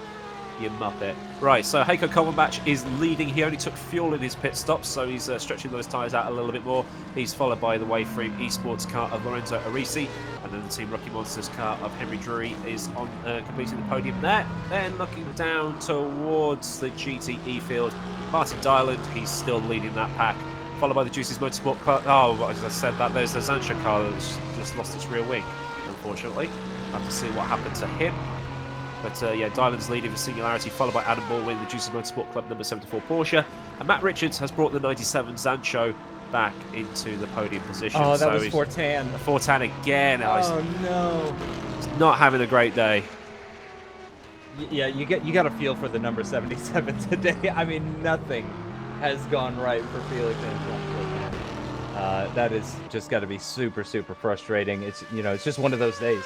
Just one of those days. I mean, there's not a whole lot to do about it. You just got to keep hoping that the next hour is going to be better than the previous one, because yeah, so far this first hour for that number 77 has not been going well. Where are the other 2 Zancho cars at the moment? The number 97 of Matt Richards still running in 3rd position, as was mentioned. The number 87 in 6th position. So we had 3 Zanchos in the top 5. We're down to just 1 in the top 3. Yeah, the 87 Eunice Ravio is actually he's about 4.5 seconds back from Ilias Fernandez, but as we said, there's about another 5 hours to go of this race, so it's not all lost yet for any of these teams, so that's to be said. Meanwhile, that battle that we were watching earlier on between Borja Milan, Jordi Sviers, and Tony Mella has turned into just a 2-way battle between Milan and Sviers. Sviers, in fact, running very closely within 0.2 off the back of the number 3 Wanako. So that's something that's very close battling at the moment. But Tony Mella has dropped off the back of that. What was his last lap? His last lap was a little bit on the slower side, but not by much, only by a couple of tenths or thereabouts. But he's dropped it back to about a 5-second gap now to that battle. Oh, here we go. Side by side between Sviers and Milan. Sviers on the outside for turn 1. If he can stick it around the outside, it will get him the inside line for the next 2 corners, which can be crucial. But unfortunately, he just wasn't able to stick it around the outside. Again, it's such a long corner, turn 1. It just makes it so much harder to stay around the outside because you're just trying to hold it for so long. If you can get it, like I said, you do get the inside line for the next 2 corners, which could be super important for taking the lead. But unfortunately, it just didn't quite work out for him. And he's going to have to hang back in 3rd position for the meantime. Yeah, those corners are deceptively, you look at it and you think, oh, it's a slow corner. It's like, I can go faster than that. I can go faster than that. I can go faster than that, and then I can go faster than that. And before you know it, you're carrying way more speed through those corners. And it's not really helped Jordi's fight. I think he's actually managed to pull back up under braking for Oak Tree, but I think that might just be the Concertina effect. Yeah, I'm not sure he's going to be close enough to mount an attack. He's getting quite close to the back of Borja Milan, but it's going to take something special. Well, here we go. He's got the special. Yeah, He's ordered the special, and he's made it stick. Oh, no, maybe not. On track Oh, as well. he's round the outside from Milan. No. Side by side through the final corner. No, Vizer's taken that position. It is. That's his now. Yeah. But that has allowed Sconefleet to pull out to 8.7 seconds. So Sconefleet's really got the pedal to the metal right now. Yeah, the number 9 Ajira running quite well. Finished in second position last time out at Sebring. Currently third coming into this race. Currently third in the championship standings. 33 points behind the AAA Esports number 7. Which is currently down in 6th position with Risto Capit currently behind the wheel. But going quite well, you have to say. Lapping into 129s at the moment, a little bit quicker than the number 18 Speedy Might, which is about 4 seconds up the road at the moment. So that could be a battle to keep an eye out for. Not that far into this race, probably later on this exact hour. In fact, I think we can expect to see that battle for 5th position. Oh, I'm still on Jordi's Fires, by the way. He is getting an unbelievable amount of traffic at the moment. I know that's not what we're watching, but really impressive stuff from Jordi's Fires. Well, Martin Dylan's brought his Singularity Porsche into the pit lane for fuel and tyres, so Volta has followed in him, so that's going to promote Adam Baldwin into the lead. Robin Pansar's rejoined the race, albeit he's well out of position. He's currently splitting Baldwin and Richards, but he's still in the race, which is good to see. And we have actually hit the 1 hour mark into this 6-hour race, and we've gotten the rundown as well as far as who's leading and all that kind of stuff. Which means this is going to bring an end to my time, and we are going to be bringing Lewis McGlade in here. Get in here, Lewis. He's still muted. It's fine. I just pressed entirely the wrong button. It's all good. It's all good. Wow, what a first out of this race! Absolute madness. Were you watching? Because it was mad for us. Yeah. Of course I was. Just as a quick FYI, Felix has dropped out of the race. I think they've called it. That is the second time this season Eric's it's his engine practice and hasn't been able to get in. It's his engine. I think he's had the double downshift. Oh dear. Sorry, I wonder if that's what was causing the offs and stuff some of the issues anyway. We'll have to get Ed in. Possible. Yeah, that's a good point. But yeah, that's gonna do it for my time. Still more, just under 5 hours of racing still to go. So stick with us, everybody. And best of luck, Aiden and Lewis, with trying to keep up with all the action on circuit. I've got another 4 hours of this. Yeah, so I got 5. Don't worry. Thanks, Justin. Thank you, guys. Have a good one. Wow.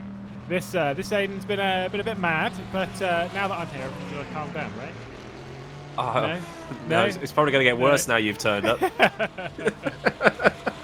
There's been some pretty bonkers moves, but that move from Jordi's Vires was pretty spot on Bohemian. Right amount of aggression. Now that he's got up in the second position, it's now 7.3 seconds that he's got behind Arne Sconefleet. And of course, you can see on your screen there. I don't know if you can. No, I can't see it at all. So you're going to have to do the talking on that one. The 2 leading Sanchos are in the pit. One note: Cito Vire will take over from Jonas Rabiot, and this is actually quite an important point because this will happen to Arne Sconefleet as well, who's also got to run out. Oh, who was that? Oh, it was a replay. Sorry. It's very good. Nice. Classic. Oh, don't commentate on things you don't know. Cool. So why are you here? No idea. But no, Arne Sconefleet and Jonas Rabiot both have to leave to go and do the race All-Star. The race. Yeah, I know. I can't do it. But they've all got to run off to go and do that. So a lot of these drivers have to run. Well, it's a lot. 3 of the drivers have to run out of the race. A bit brave doing 2 races back to back like that. Well, didn't they once upon a time do the Indy 500 and the was it another race in one day? Coke 600. Yeah. The last person to do that was Kurt Busch, I think, in 2014, 2015. Other soft drinks are available, of course. Yeah, well, no comment. I was going to say they're not as good, but I'm not on that. No. Either way, it's been a bit of a crazy start to the race. Of course, you saw at the hour update mark that Azura are leading. I'm more doing this to my own benefit, by the way. Lorenzo Risi is in second position behind Heike Kolvenbach. I don't know if you brought it up, but I did point out to you that Heike Kolvenbach... I've just seen a hypercar spin off. Which one? Yes. Nice. I was taking a sip of my drink, and I just saw a hypercar gracefully spin off in front, or just behind Jordi Zayas. Well, it wasn't... it might have been brought up, it might have been going off. But anyway, I don't think it was. Heike Kolvenbach, anyway. Unless it was lag. It's on an alternate strategy, so he's running only tyres. Sorry, he only took fuel, so he's on old tyres, much older tyres than Lorenzo Risi. Still holding decent pace though at the top end of the field. Curious. He's doing all right though. He's coming up to his BMW teammate and just sails past because of the superior power of the LMP2. But he won't be able to hold off this Singularity McLaren coming up behind him. That's has to be said. Yeah, I saw Blackhawk Racing have just been in the pit lane in GT. They're doing a mighty fine job, up in second position at the moment, even after that pit stop. Just behind them, Herman Stocky.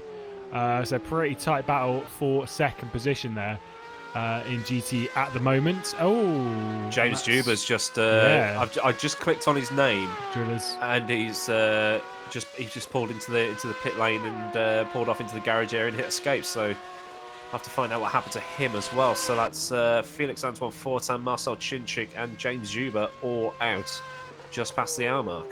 We all knew this was going to be a big old race of attrition. Regardless of whether you think it was the right track, wrong track, doesn't matter. I don't really care. It's the track that's been chosen. We all knew what it was going to be. Some people have prepared for it. Some people haven't. There is one thing that I noted. I saw this in VLMC. I saw it from GT Pro, and I've seen it from this. Is the main issue with the circuit isn't just like the traffic issues, which everyone say it was. Circuitry. And I'm not saying that's a problem with the corner. I'm saying that people are taking so much risk going into the corner, braking so very, very late. Like, if you know that corner's going to bite, as it has done in every race, wouldn't you back off about 10% into that corner? Depends if you've got someone behind you as well. And I think people are like, I've got to pull away from this guy. And as the fuel wears off, you think. I think this is just me talking. I don't know if it's happening for these guys racing, but I think to myself, oh, the fuel's burnt off. I can go later. I can go later. Oh, I've crashed. And I tried to put in a few laps before VLMC. I personally don't get along with this track. I didn't like it in the GT3. It's probably more fun in the LMP2, probably more fun in the Senna. But yeah, it's just a track I just do not get along with at all. It's a pretty fun track when you're driving about by yourself, but in traffic, I don't think it's going to be. In cup cars or spec Miatas, yes, but into something like this quick, no. Only thing I've raced around is touring cars. That's all good. I bet that was fun. It was pretty good fun. We only used the short layout, but it was a pretty big meme. Herman Stocky has got by Alex Brautigam. So now holds second position, so it's a Porsche 1-2-3, and this is looking pretty good. At the moment, obviously with the issues that have been heading the way of Zancho for Singularity and their championship charge, of course, 2 more rounds in the season. We're here at VIR for 6 hours, and then we go to the 24-hour of Le Mans. Singularity currently leading that championship going into this round by 11 points, and obviously we'll be pulling out a fair whack at the moment. Of course, they're in the middle of some pit stop sequences, but Cedar has taken over the 87, the closest challenger to that, and is now down in 9th position. Not great. Yeah, Skirnfleet's gap has it's gone up to 9.6 seconds, so I think he's just getting the luck of the draw with traffic at the minute, because he's catching up to the Singularity Porsche of Martin Dial and flashes the lights, and he's just blitzed past it. It looks like they're the only 2 people on track right now, but oh no, there we go, there's a couple of LMP2s he's coming up to overtake. Just been told that the 73 Juice's Motorsports car has been hit by a hypercar, and it's not the first time that one's been hit. I think we're going to receive a lot of those messages over the next couple of hours about a car being hit off by someone. Of course, Jimmy Allison will be very, very busy trying to juggle everything. We've got a yellow out in Sector 3. Well, Jimmy did say in his driver briefing that if you don't behave, you will not be racing at Le Mans. So that's a pretty heavy thing. You could miss the biggest race of the year by not driving to the standard that is expected in this league. The official rFactor 2 Endurance League, it has to be said. So the driving is expected to be of a very high standard. Yeah, now that is an important shot across the bow. We're looking at Marius Nicolai trying to get by a Corvette in a Porsche. We'll see if it can monster its way by. Probably not likely, but going into the horseshoe of turn 1, we'll see if he can throw one down the inside. He's looking, he's going to try and commit, but he's not really late enough on the brakes. He's going to hold position for now. No, he's not. He's going to force his way through. Well, why not? Yeah, like he did to me in that touring car race the other week. He is going to hang on, though, I think. Just Berenger just managing to stick ahead. Of course, Ulrich as well, just up the road from this. Nicolai trying to be aggressive, trying to get his way back up the order, starting from the back end of the field. From down in last place. And you can see a point just up ahead. Not a couple of points, anyway. Yeah, the thing is, that's more of a shock. Imagine if you're a championship contending team, right? And you've received that from Jimmy, and then your star driver makes a mistake and then gets put out from the long, and that could cost you the championship. Yeah, we were talking about that earlier with the I know Sean Jacobs is probably going to be asleep at this point, so I can say this: when his car spun off the LMP3, and that was the championship over for them because they didn't finish, they didn't score any points, and literally all Speedy Mike had to do was finish because there was only like 5 cars in that category at that time. Oh, Berenger go down the inside of Ulrich. There's going to be near contact. This is 11th position, 10th position. Now going to go around the outside of Roller Coaster. Oh, that was a great move. Fantastic work. Around the outside of Roller Coaster. Not an easy move to make. Definitely one that takes a lot of guts.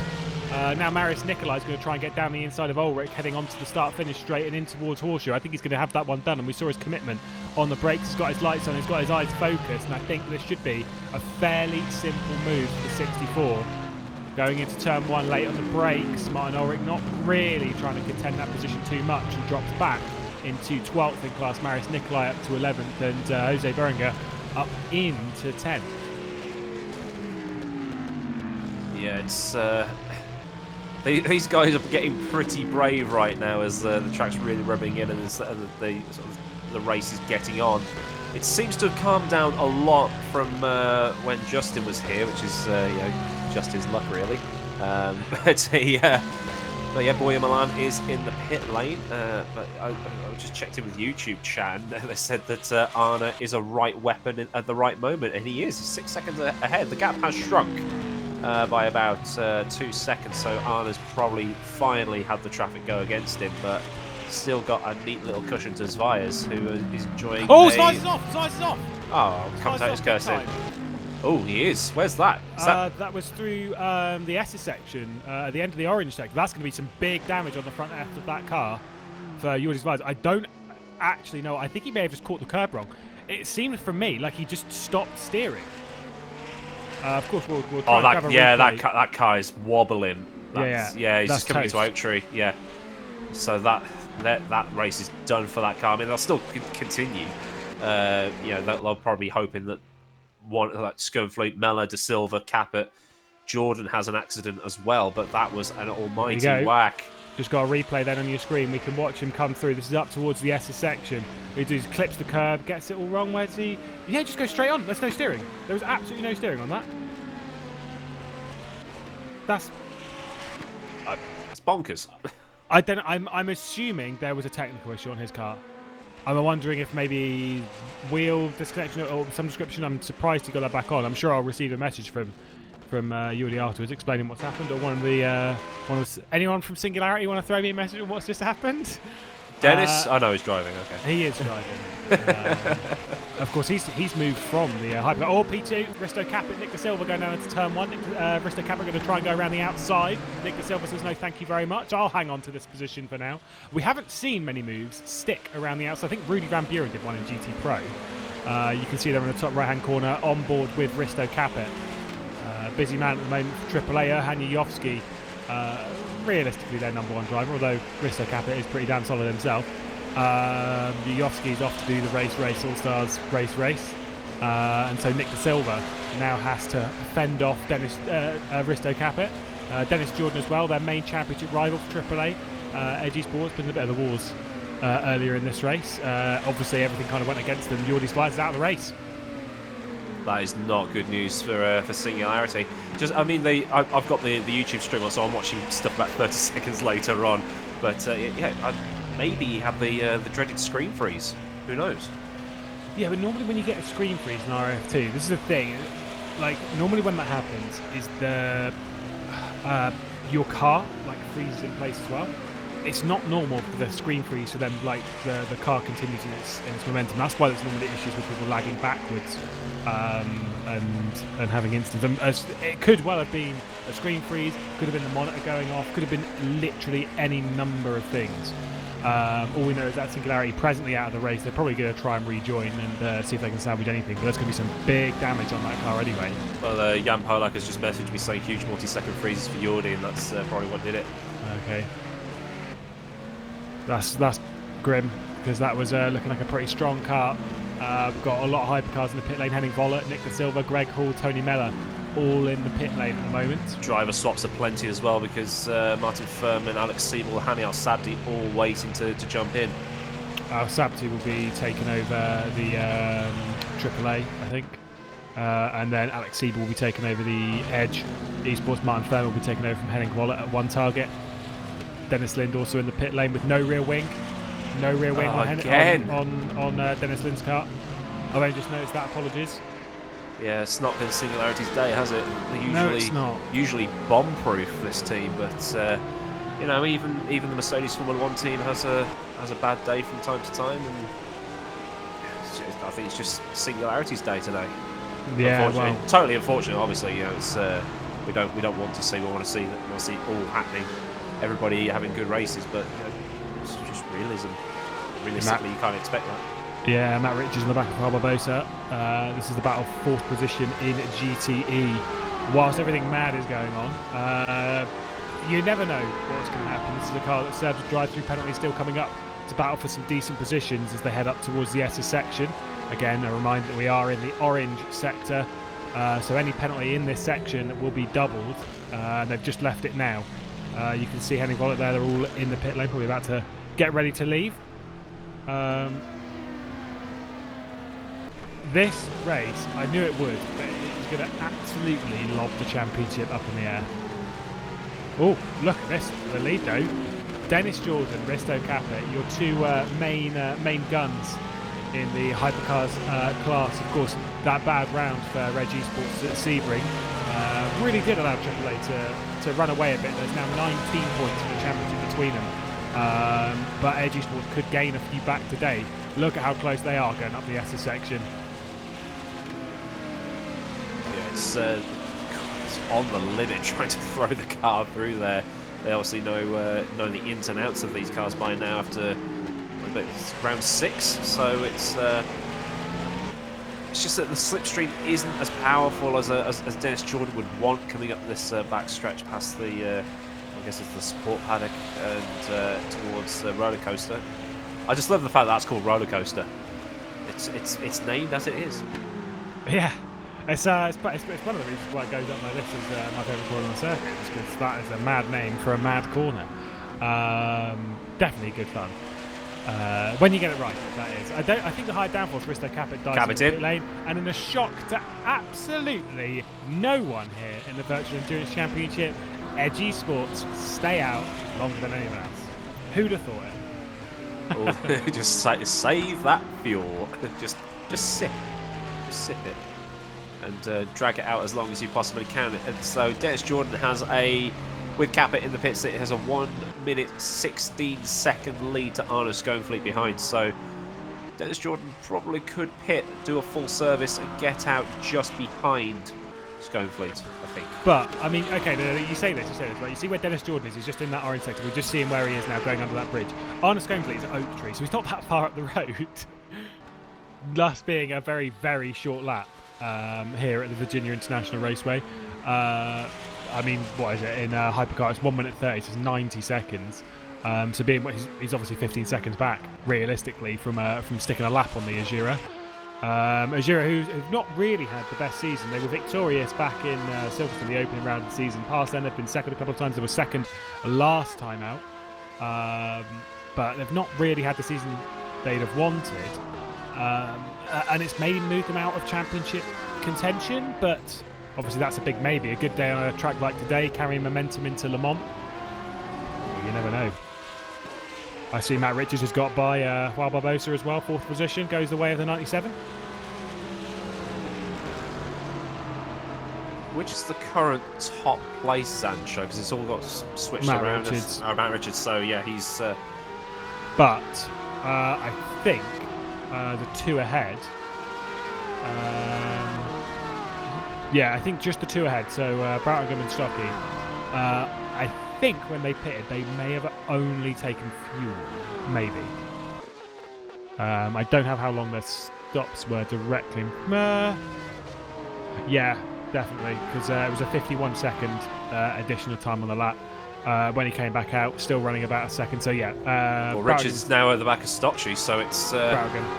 So yeah, I've clicked on the wrong thing. Ignore me. He's gonna easily get by as well. This is fresh tyres for you, and should be able to easily slot his way through past the Black Hawk. He's having a pretty decent run, mind. Going to be up, still in 4th position, but Matt Rich is going to grab 3rd. The leading Sancho taking control. Got a couple of other drivers in that. I know that Dan Kell, normal driver for that car, is taking a seat this round, not taking part here at Virginia. That seat goes the way of ex-BTCC racer Mike Epps. Yeah, Mike Epps, great guy. He's a good lad, yeah. He's a good lad. He was a lot of fun in the Little Sun Show fun race we had a couple of weeks ago. So it's always nice to meet these people and share a common interest with them and learn from them as well. So it's a good little environment to be in that team that I've just joined.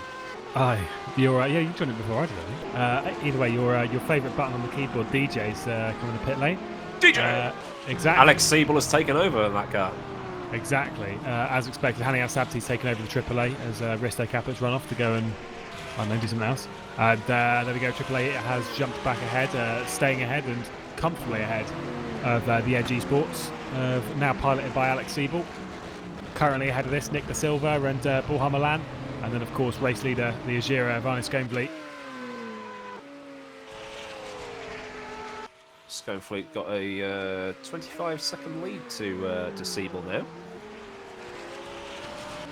But I think it might even be a touch over that. I think it might be close to sort of 30. Yeah, that's just what it's saying on the in-game timing, which doesn't update as in real time. But yeah, it's 5.3 to Boya Milan behind. I'm looking at him now. It looks like he's got the entire track to himself. So he's probably got about another quarter of a lap before he starts catching traffic again. Depends if he can get past the pit line before Dimitri Bushka leaves. Whoa, so the Azura there trying to slot his way past maybe a couple too many bits of traffic and finding himself escorted off the road. Currently piloted by Hani Al-Sabti. We've spoken before about how he might be one of the more aggressive hypercars drivers. Although with the orange zone in effect and with the likes of Risto Caput, Haniovski and maybe a championship challenge on his hands, I think he might be a little bit more patient here today. Maybe, you'd hope.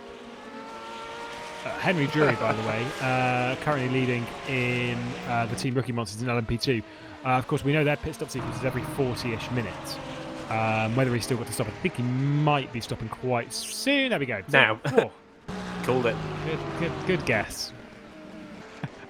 And I was like, the Team Rookie Monsters is leading. That doesn't seem right. Okay. It's because they haven't pitted yet. Yeah. I think Michele Ricci might also come into pit lane. He does indeed. Oh, this is good guesswork, this is.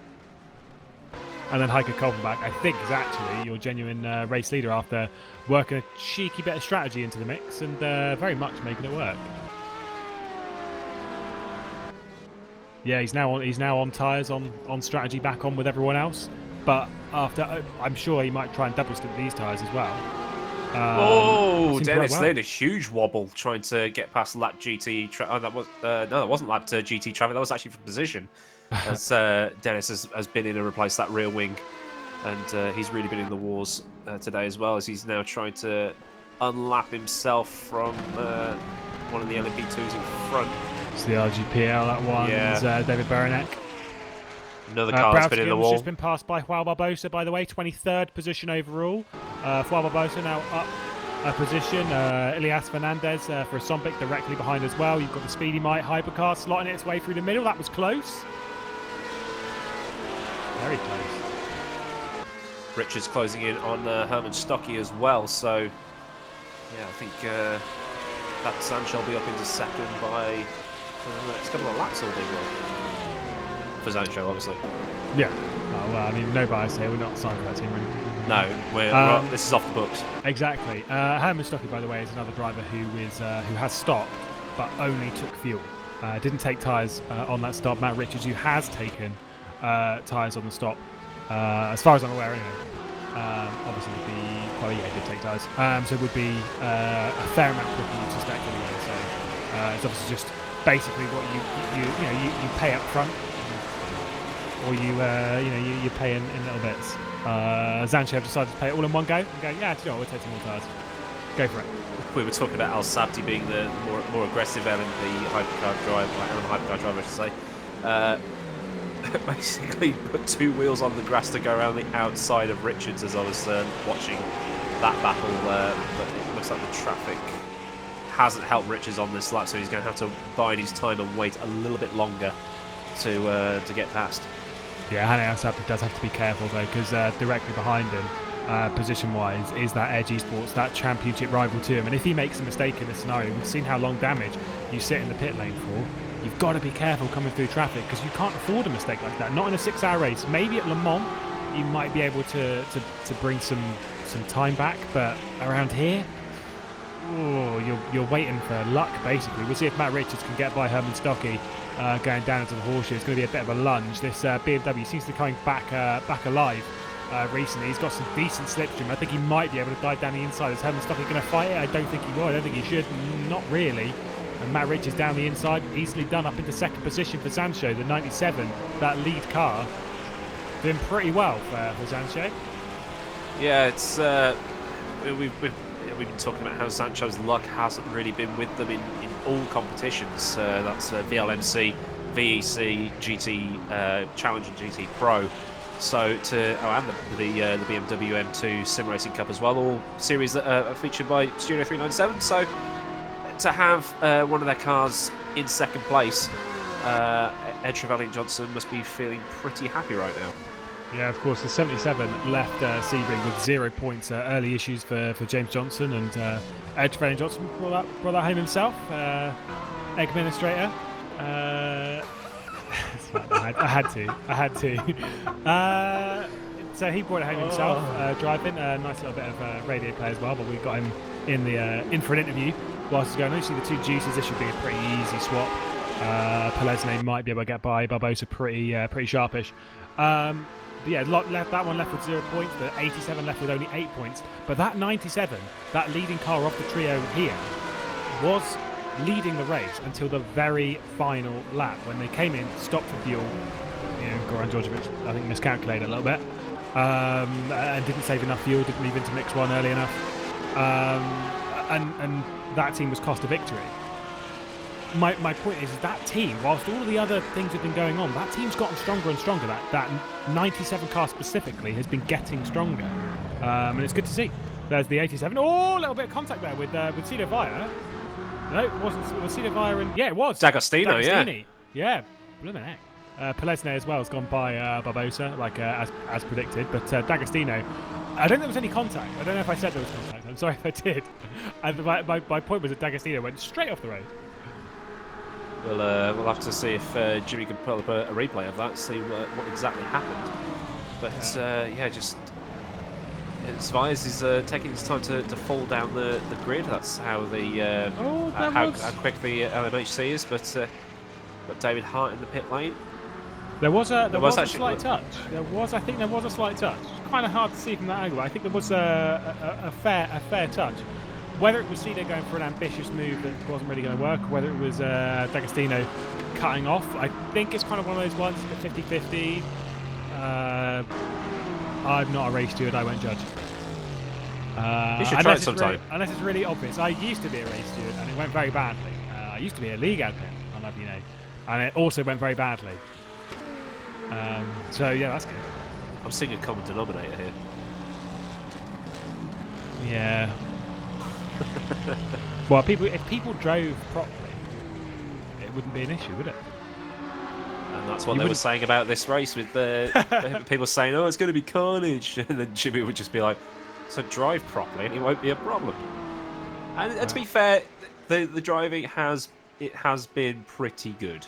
To be fair, pretty much all of the incidents we've seen have been driver error rather than overly aggressive driving. Have you spotted something? I have indeed. We're currently watching it on the stream. There's a little bit of a bump between. Oh, there the it two is. of them. Yeah, Sergio Azevedo down the inside of David Baranek.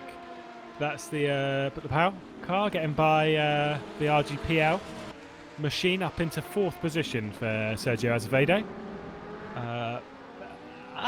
That wasn't. So, I mean, it was just a little bit of a bump. Nothing really much more. Yellow flag in sector 1. Oh, what goodness have we got? Gone off? Who can plus minus the fastest? You. What are you saying? I'm looking at live timing and the in-game screen and monitoring other things. It's I need more screens. Yeah, anyone who has any judgment on being a commentator, seriously, you should definitely try this in the sense of it's a lot harder than you think. There's a lot you have to juggle. Still, by the way, at the top of the field, it is Arnie Sconevliet. There's that battle between your 2 championship leaders, Hani Al-Sabti and Alex Siebel. It's pretty close. Greg Hall's off the road, by the way, P8. That's down at the roller coaster, maybe? It is. Not. Maybe. Is it? It could be. It is! Goody me! There is that battle, so it's still pretty tight. Alex Siebel, I'd say, has actually been closing in pretty nicely on Hani Al-Sabti. Now they've got a decent bit of traffic. They've got an LMP2 and a GTE. How patient is Hani Al-Sabti going to be? Not at all. He's going to make it through wide and then slide through. Is Alex Siebel going to do... He's going to do the GTE and drop behind the LMP2. Smart move. Yeah, Martin through Furman's there. off the road. Oh. He is. He's gone... NASCAR bend. He's gone into Narnia by the looks of things. That was a great camera angle of the pit wall. Yeah. Oh, what a rejoin! Looking at the architecture about that. Oh, that suspension's wrecked. M9. That's that's not good. Will we have to see a code 80 for that because he's driving pretty slowly? The one target completely off target at the minute. So it's actually it's not. I mean, he's going to be through Oak Tree before those cars catch up to him behind, so he can probably just drive nice and slowly up the straight and not be in anybody's way. So, okay, maybe not a code 80 required for this. No, we've surprisingly we've only had one. I think we've been a bit lax with the old code 80s. This will be another an incident for one target. They've scored points in every race so far, with the exception of. Scored every point except Silverstone, the first round where they had a crash 9 laps into the season. Just had a call there from Jimmy Allison. I'm assuming it doesn't go out. But basically just saying, as a car slow on the back straight, keeping an eye on it, making sure all is good. Yeah, backed out to let the Zantra BMW through, so that's nice spatial awareness from Furman, so he's not causing more misery to add to his own. It's not like, well, I've wrecked, I'm going to take 6 people with me, they can share the pain, but he's brought it into the pits. So yeah, brilliant driving there from Furman to avoid any extra issues for the drivers. Yeah, that's normally what I do. Just my car's broken, you can have it, you can have a tasty piece. I've just noticed there's some cars that move around on the left hand side of the where you come out turn 4. Yeah, they drive. B. Yeah, they drive across the bridge. Yeah, it's pretty nice, isn't it? And there's a drone flying around. What a nice little effect. The stuff that you get to see while commentating, not while you're driving. It's nice. I like it. Oh yeah, there is a drone just floating over. It's good, isn't it? Oh, good. Yeah, no, I appreciate that. Of course, when we go to Le Mans, of course, remember to join us a couple of months until Le Mans. Of course, VLMC is back in a couple of weeks, and they will do the Le Mans race. I'm being forced to share a car with you, Aiden, sorry. We're going to take over DDS car and we're going to ruin his championship in any way, shape or form. I'm going to pee in his seat. Oh, yeah. Who's going to start, though? Probably him, and it's going to be like 2 o'clock in the morning yes, for him, isn't it? You're not going to pee in his seat. You're probably in mine. Or maybe you can finish. I can finish. And then, yeah, you'll be having a silky seat there, mate. Nice. Henry Drury, by the way, is leading again in P2. I think I cycled out in that after Covenbach, and that's been in the pit lane again. So Covenbach and Reese's been in the pits. Henry Drury's taken over it in that Team Rookie Monsters car. The thing is with that, though, is obviously he's running a bit different strategy than everyone else. Seems to be working, though. It's more of a comfortable, solid. Covenbach is 10 seconds behind Drury right now because he's having to battle with lapped traffic and also with lapped GTE traffic. So, yeah, 10 seconds is it's a respectable distance to Drury. So he'll inherit the lead once Drury's come back round to pit. So I think Butler Power Motorsport have managed to work the system quite well in their favour. Yeah, it's been a solid strategy from Heike Covenbach, and we'll see how it works out for Henry Drury as well. And Lorenzo Ricci, of course, main driver you really cannot count out. Martin Furman's been in the pit lane for so long; he's now dropping behind the LMP2s. He's 2 laps down on the hypercars. We've got 7 cars on the lead lap after 97 minutes here.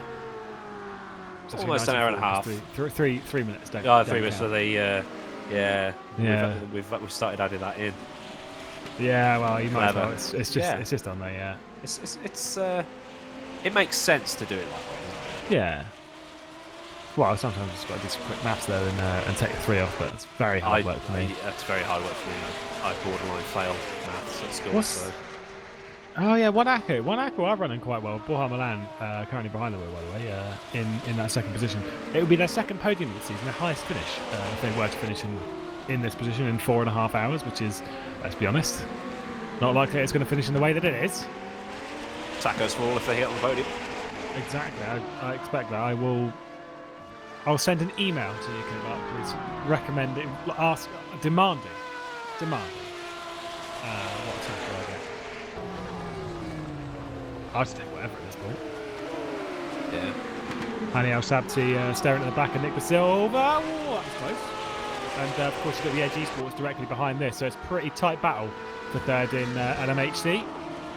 That bit of traffic, the Blackhawk Racing car just slots in between and allows Nick De Silva just to have a bit of a breather. This drive from Speedy Mike's looking very, very nice at the moment. Of course, Nick De Silva races in GT3 in the LMC.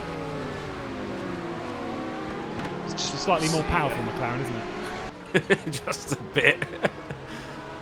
But he's managed to clear the lap traffic and managed to put... Oh, there goes Hani Al Sabti into a wall. That's big. That is big. That's championship stuff, that is. That is the championship leader into the wall. And that's boss suspension as well. Oh, it is pretty bad. Yeah, he's got letting the Blackhawk back through. That is a pretty smelly bit of damage. It's still semi-drivable, but that can get back to the pits no problem. But it's yeah, that's not. I mean, Singularity really not having the best of times today. That's not Singularity. It's not Singularity. It is white, green, and black. It's a AAA esports car. That's what it is. Quarantine's sending me loopy, but it's the. But yeah, that's. Yeah, because that's the one that inherited the lead because of Singularity's problems, isn't it? So. No, it already had the lead coming into this with. I'm thinking of LMP2. You are thinking of LMP2, right? Control Z, the same, though, isn't it? Control Z. It's all fine. I'd say, like realistically, that was just maybe a little bit too much risk from Hani Al Sabti going around the outside. Of course, I'm sure we'll get a replay of that at some point. We're taking a bit too much risk going the outside of NASCAR Bend. I mean, I get it. You know, you've got to try go for it. And it wasn't like risky to any of the other cars. So you're risking your own neck. Fair enough.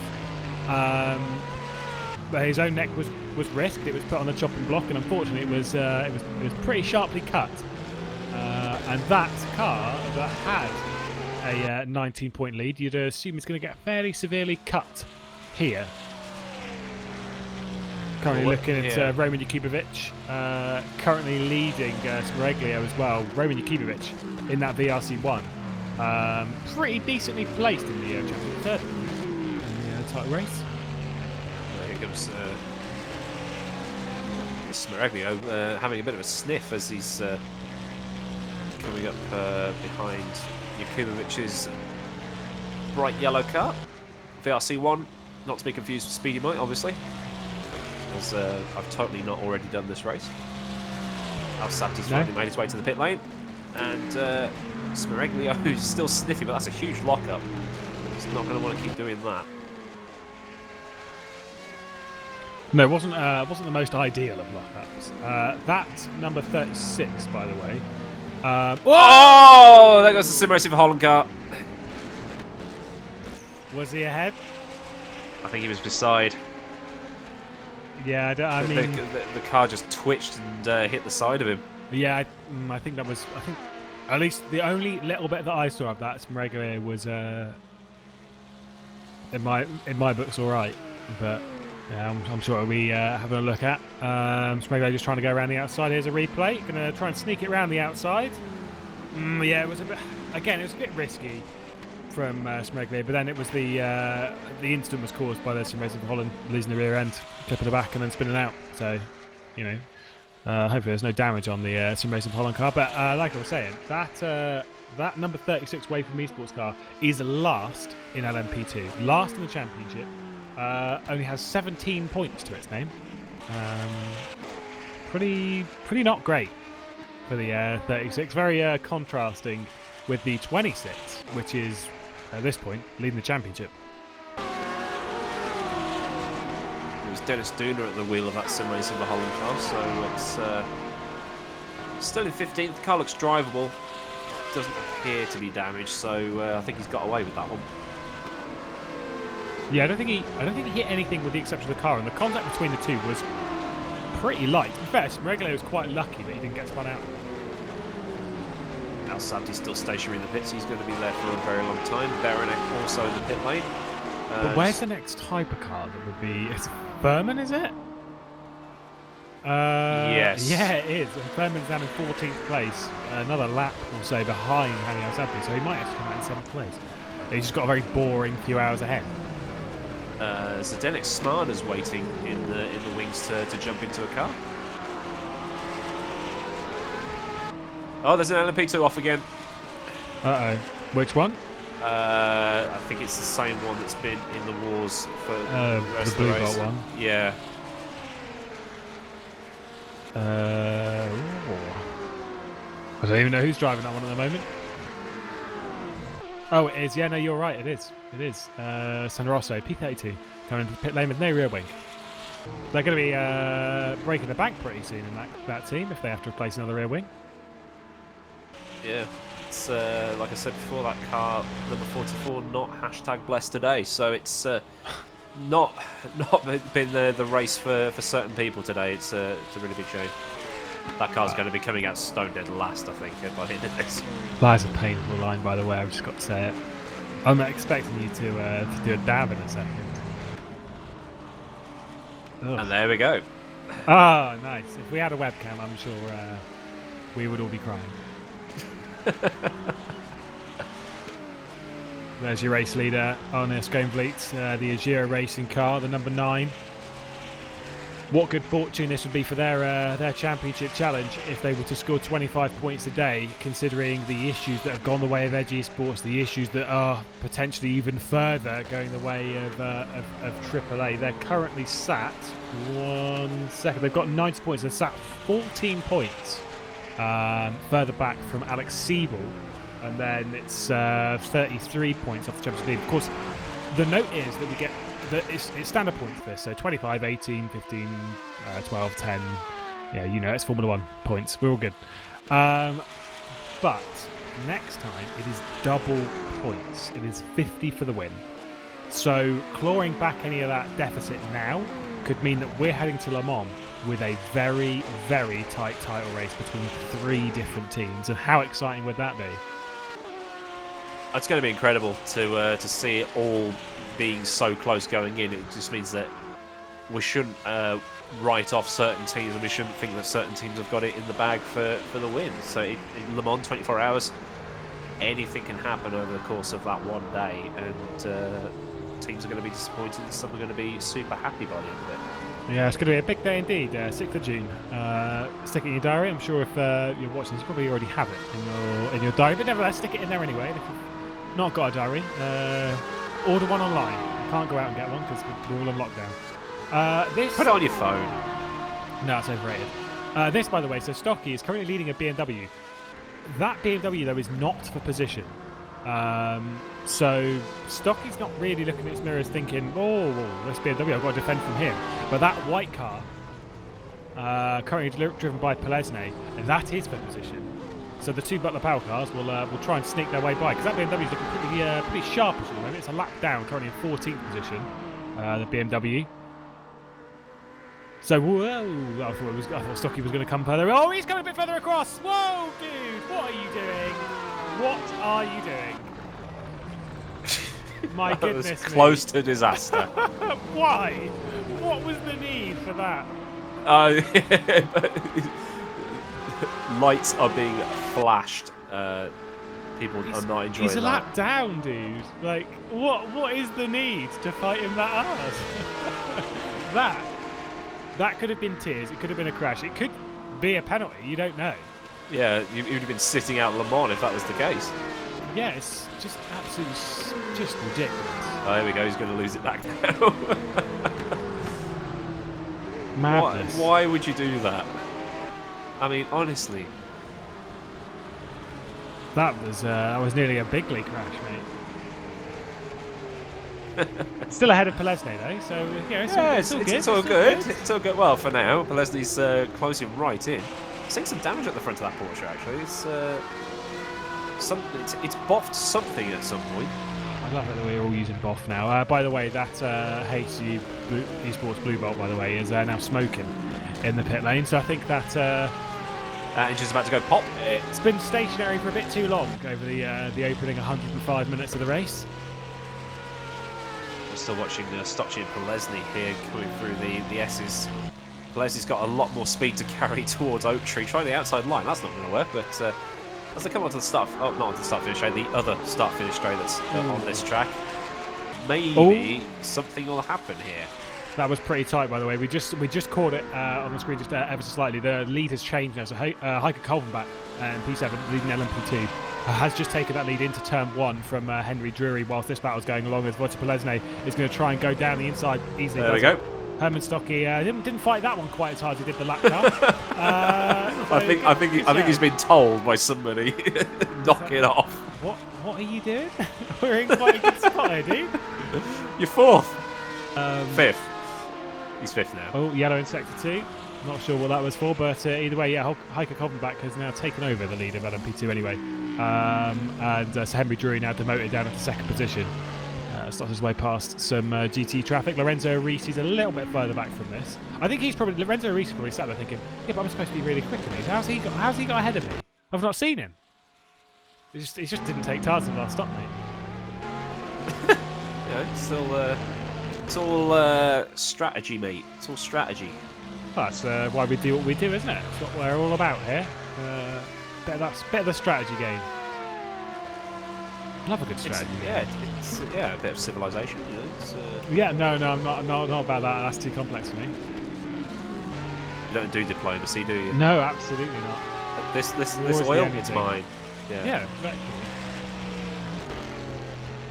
I can see the smoke coming from the pit lane. That's, I know, it's bad. Isn't it? Maybe should have mapped a button to turn the engine off. Oh, that is big. Hani Al-Sabti out of the race. Wow. Yes, it's just popped up. It's DQ. DQ. There's a DQ to his name. Yeah. 63 laps disqualified. We'll have to find out what happened there. Did he get a? I mean, you can pick up cut track warnings for the S's, can't you? But he wasn't stationary. That's right. He wasn't. He was in the pit lane, wasn't he? Yeah. What's happened to Hani Al-Sabti? We'll but either way, yeah, we'll find out for you. Oh, he'd gone off. Okay, right. This was a little while ago, coming up towards turn 10.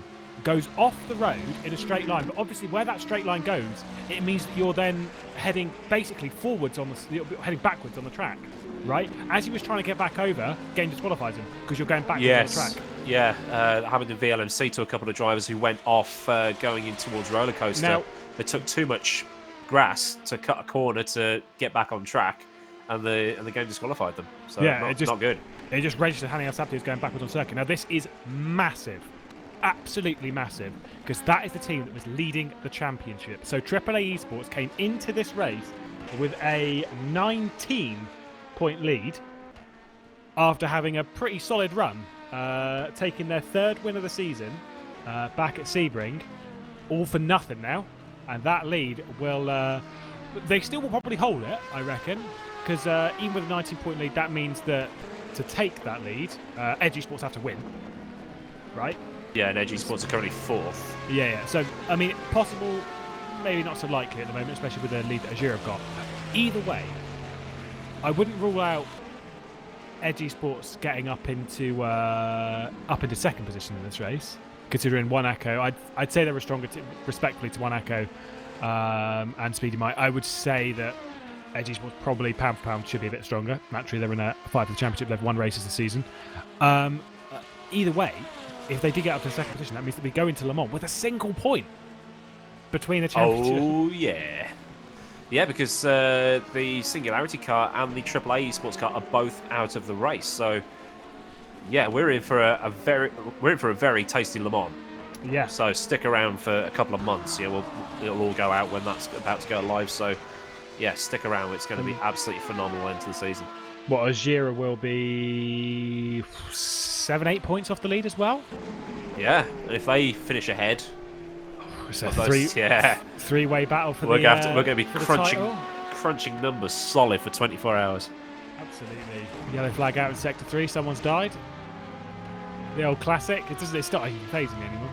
So, yeah, great. Cool, there's another one. Dennis Lim, by the way, despite losing his rear wing, there is... Yeah, he's 8th in class. He's behind his sister teammate, Rory McDuff, who's also had instance in this race. Has also met the same corner that almost actually the identical crash, and the Dennis Lim paid a bit more in the pit lane for it. But pretty much the same crash, just locked up, went straight on at Oak Tree, boffed the barrier. Obviously still going to cycle, there's still some points up for grabs. I was speaking to Rory McDuff a little bit. They're still aiming.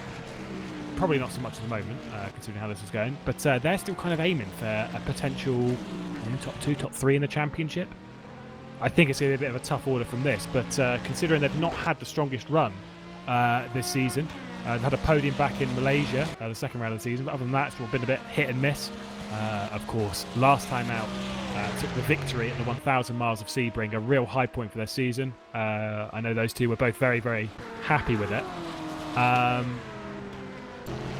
Maybe wanted to carry a bit more momentum into this race and then into Le Mans, but they're both pretty confident, all of them, including Frederick, all pretty confident for Le Mans. Oh! Now Rory McDuff's trying to go down the inside. Oh, there's going to be contact between the two! Oh, that was not necessary, Rory. No, that wasn't. That was not good. That's, no, and now... that's P2 as well. That's Henry Drury, who's Henry been spun around.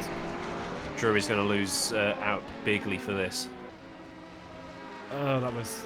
Drury's managed to get it moving again, but his tyre's going to be cooked from having to lock the brakes, so his steering wheel's going to be flapping around in his hands. But he's actually he's overtaken Hector Coleman, who's pulled into the pit lane for a service, but he's still behind Lorenzo Arisi. So Henry Drury in 2nd, but will probably re-inherit the lead once Arisi's in. Here's a replay then, we can actually see what happens. So you can see here, Henry Drury moves over to the left-hand side, almost covers off, I'd say probably covers off, trying to cover off a bit too much, and then just, that's really not good. I'm pretty sure there's going to be a penalty head in the way of Hyder for that, unfortunately. Just the way it is. Not good. Not been a good race for Singularity or Hydra. And so, unfortunately, bad guess. So it's Borja Milan out of the race. There he is. Yeah, One Echo DNF'd. Something's happened there. Is that a disconnection, maybe? Well, it's DNF, so yeah, it will be. It's disconnection, disco. That is painful.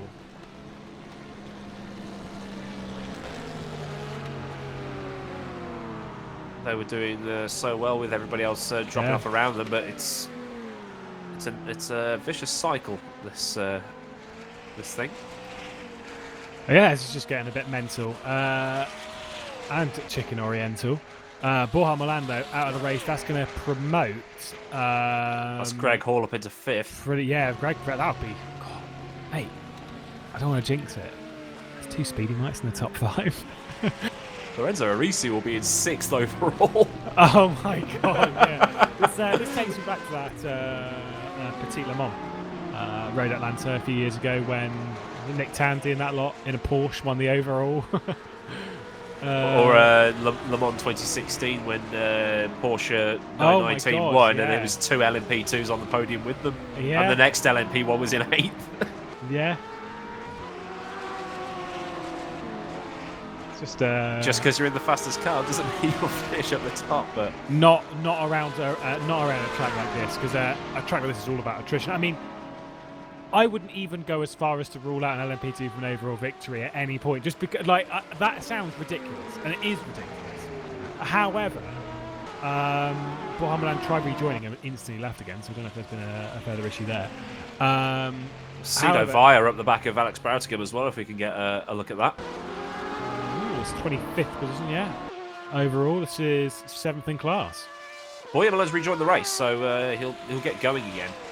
But he'll have to undo everything he's lost as Cino Via goes up the inside of Alex Broutigam. He's going to try and launch it into roller coaster, I think this corner is called. And he's made that move stick before even reaching the course. So the 87 into 7. Yeah, pretty solid move there, nice and easy. Borja Milan, like I said, he rejoined, but then instantly left again. As in instant. Like, it wasn't. I don't think it was him that hit the leave track button. I think it was just. I don't know. I think he'll try again to join. Fire's dropped Broutigam already, so he's not had a nice time with the lap traffic. Or if you're a fan of Hydra, Rory McDuff going back down the inside by the way of Henry Drury. This time there's no contact. There's a bit of a flash though. Naturally. Yeah, Drury's not happy, is he? That's what you can see in the background there. As Oh, that's close. What happened to the Hydra car? Is that ended up in the wall? He's come back on. No, I think he just overcooked that corner. Big style, big lead. I think he gave Cedo the littlest of taps though. So I think it'll be Code Brown in Cedo's seat right now. Tight as the ACR also flings its way through the middle of that. What position is that ACR in? I don't even know where it is on my timesheet. It's so messed up. ACR. The ACR car, yeah, where is it? Oh, it's 14th overall. This is just pretty bonkers, mate.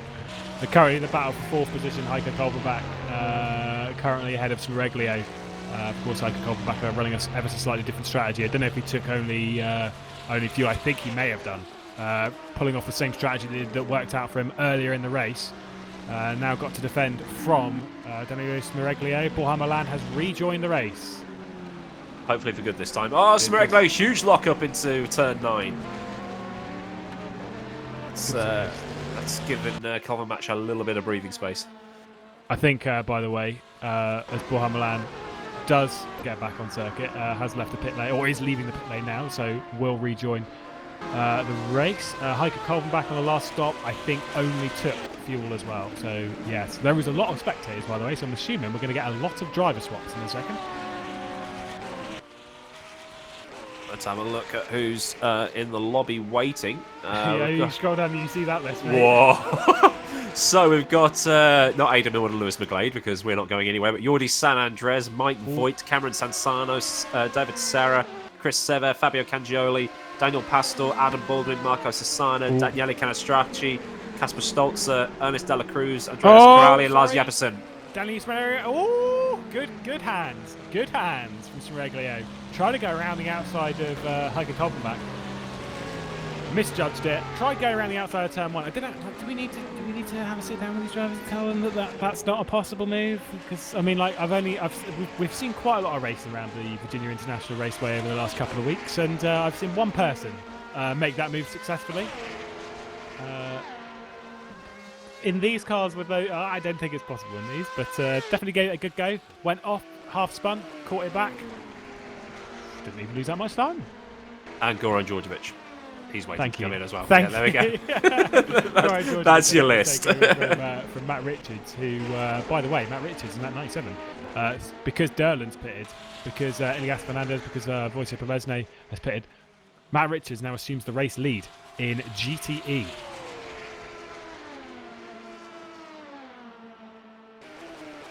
Sansoro in the pits, Sansano, D'Agostino all pitting, so it looks like it's service time for the LMP2s. Oh no, Sansano's in a BMW GTE, so ignore me on that one. But Pelesny, Derland, Fernandez, yeah, all in.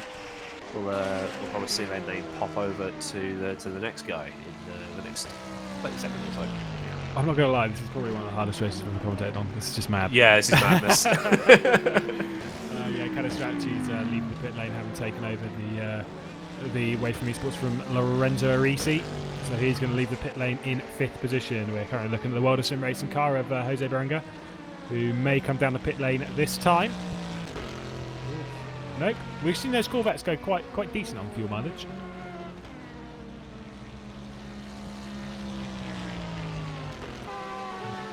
I do apologise for the dead air as we're trying to figure out what we should be watching. But, okay, no, I can tell you what we can do.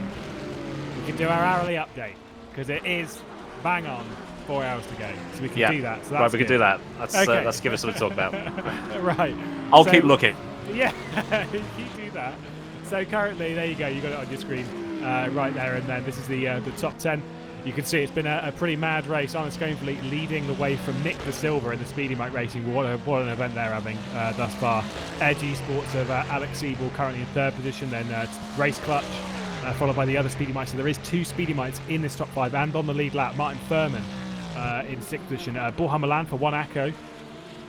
Terrible shame for them, that disconnection. Drops them back. Sansano DNF as well. Still in the race.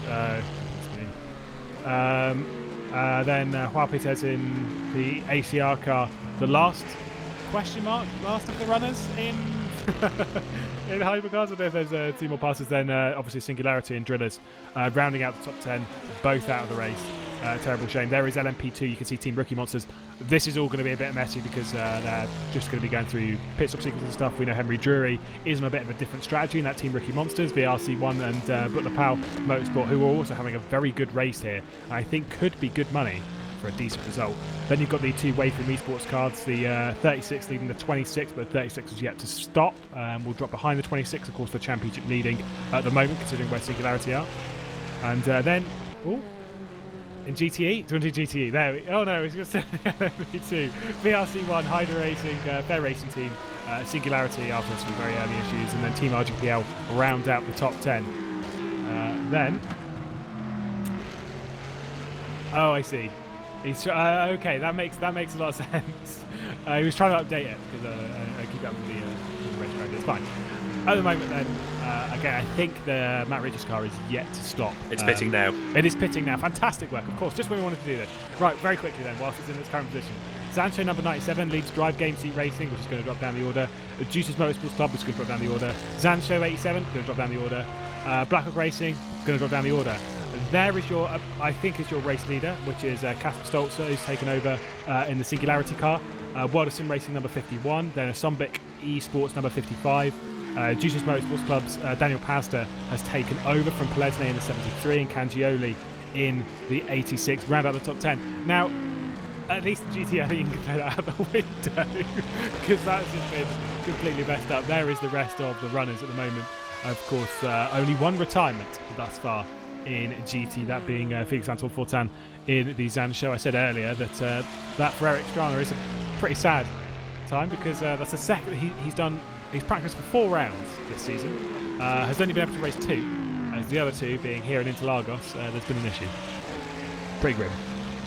Yeah, when we're hoping Sancho's luck is now on and up, and they'll pull through this race with Matt and also with Djordjevic and Djordjevic is going to be taking over this one. I was thinking of the car that's got Jonas and Co in as well. Yeah, that's the one currently being driven by Cito Via in 18th position overall. Currently running around, leading the class, but obviously will stop soon and then hand the lead back over to this man, Casper Stoltz, Singularity Racing.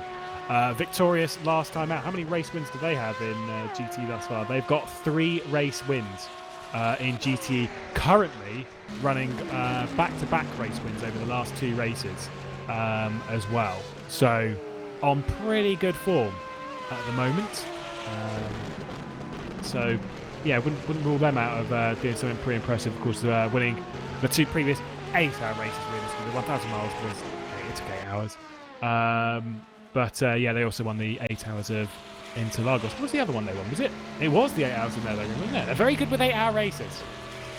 Let's see if I comes into pit lane. Yeah, Cito had the lead up until this point, so it's very short-lived, but a nice quick lap from him has allowed just to try and put a little bit of a barrier on and hope everyone else gets caught up in being lapped by the hypercars and stuff. But Cito's going to drop down a little bit now. I'll put Jordovic back up ahead. Just going to see how this cycles out once everything's calmed down. I think Jordovic might be 3rd after all this, behind Stoltz and Beringer, I think. And then we've lost Ernest Dela Cruz. Oh dear. I see Lars Jeppson's taken over from Henry Drury in the Team Rookie Monsters, who's just been into the pit lane as well, serving a full service on their car. Sergio Azevedo is now in 3rd position. I was going to say the lead, but that does mean there's 2 Butler Power cars on the podium. And then Heiko Kolfenbach leading Daniele Canestracci, and then the number 29 Butler Power Motorsport car. So pretty strong, isn't it? Pretty good run. Decent run for Rene Butler's team. Yeah, of course he's busy at the moment, I think. Off doing other things. We won't talk about it, it's fine. No, you definitely should be watching this. Yeah, exactly. It's much more important. Yeah, Jenson Button is not important. Oh, I know, that makes me really sad that I'm not watching it, to be honest. But we'll catch up after. You've got it up on your phone, don't lie. You're tempting me now. I might have to do that. No, I'm joking. He says. I've got a laptop, I just don't have it connected to the internet, so I'm like, next round. If you ever hear me go, whoa, and it's nothing in this race, it's probably... It's because Jensen's been punted. Yeah, exactly. He's my boy. By Broadbent, probably, I don't know, but shame if that happened. Of course. I mean, to be fair, though, I'd punt Jensen Button. I got punted by Cito Via. What an honour. What? I've only just finished fishing that car out of the trees. What an honour. Yeah. He said that's punishment for calling him Sido. Hmm. These drivers are pretty picky on their pronunciation, aren't they? Yeah, but, you know, we're English. It's what we do best. Exactly. What, mess up people's names? Foreign words? Nah, mate. I can't do... obviously, I'm not going to see those Dutch, by the way, so don't hold your horses, yeah. But it's like, you know, when they're like Dutch with Bonahuis, and they obviously we've been going through this all the time. It's not Bonahuis, it's not Bonahuis. No, it's not Bonahuis, but I can't say Bono House or whatever it is. You know what I mean? Yeah, I tried to read this woman that wrote a book on the Porsche 919. It's like I cannot pronounce it. Yeah. It's German, Italian, and Dutch. I just cannot do. I apologise. Yeah, I got told off when I was doing I swear I've been pretty careful when we're doing the BMW MS Racing Cup. M2 CS Racing Cup. Thank you. Whew. Letters and numbers. It's fine. When doing that, obviously going around the Nordschleife, and everyone's like, "Oh yeah, get the corner pronunciation right," and I'm like, Lono. Schwedenkreuz. Schwedenkreuz. Schwedenkreuz. Aye. Schwedenkreuz. Yeah. Yeah. Oh, let's not get into that. We're going to get in so much trouble here, Aidan. Well, Goran Đorđević is actually in 2nd, so he's 1 up on my prediction. So that's helped him. Bohan Milan's just moved up another position. Unfortunately, it was getting past an LMP2 of Roman Jakubovic. Now in 10th position. That's a thing. Yeah, you're right. Goran Đorđević up into 2nd position. Of course, the only driver that's ahead of him is Casper Stoltz. And fair way ahead at the moment, it must be said.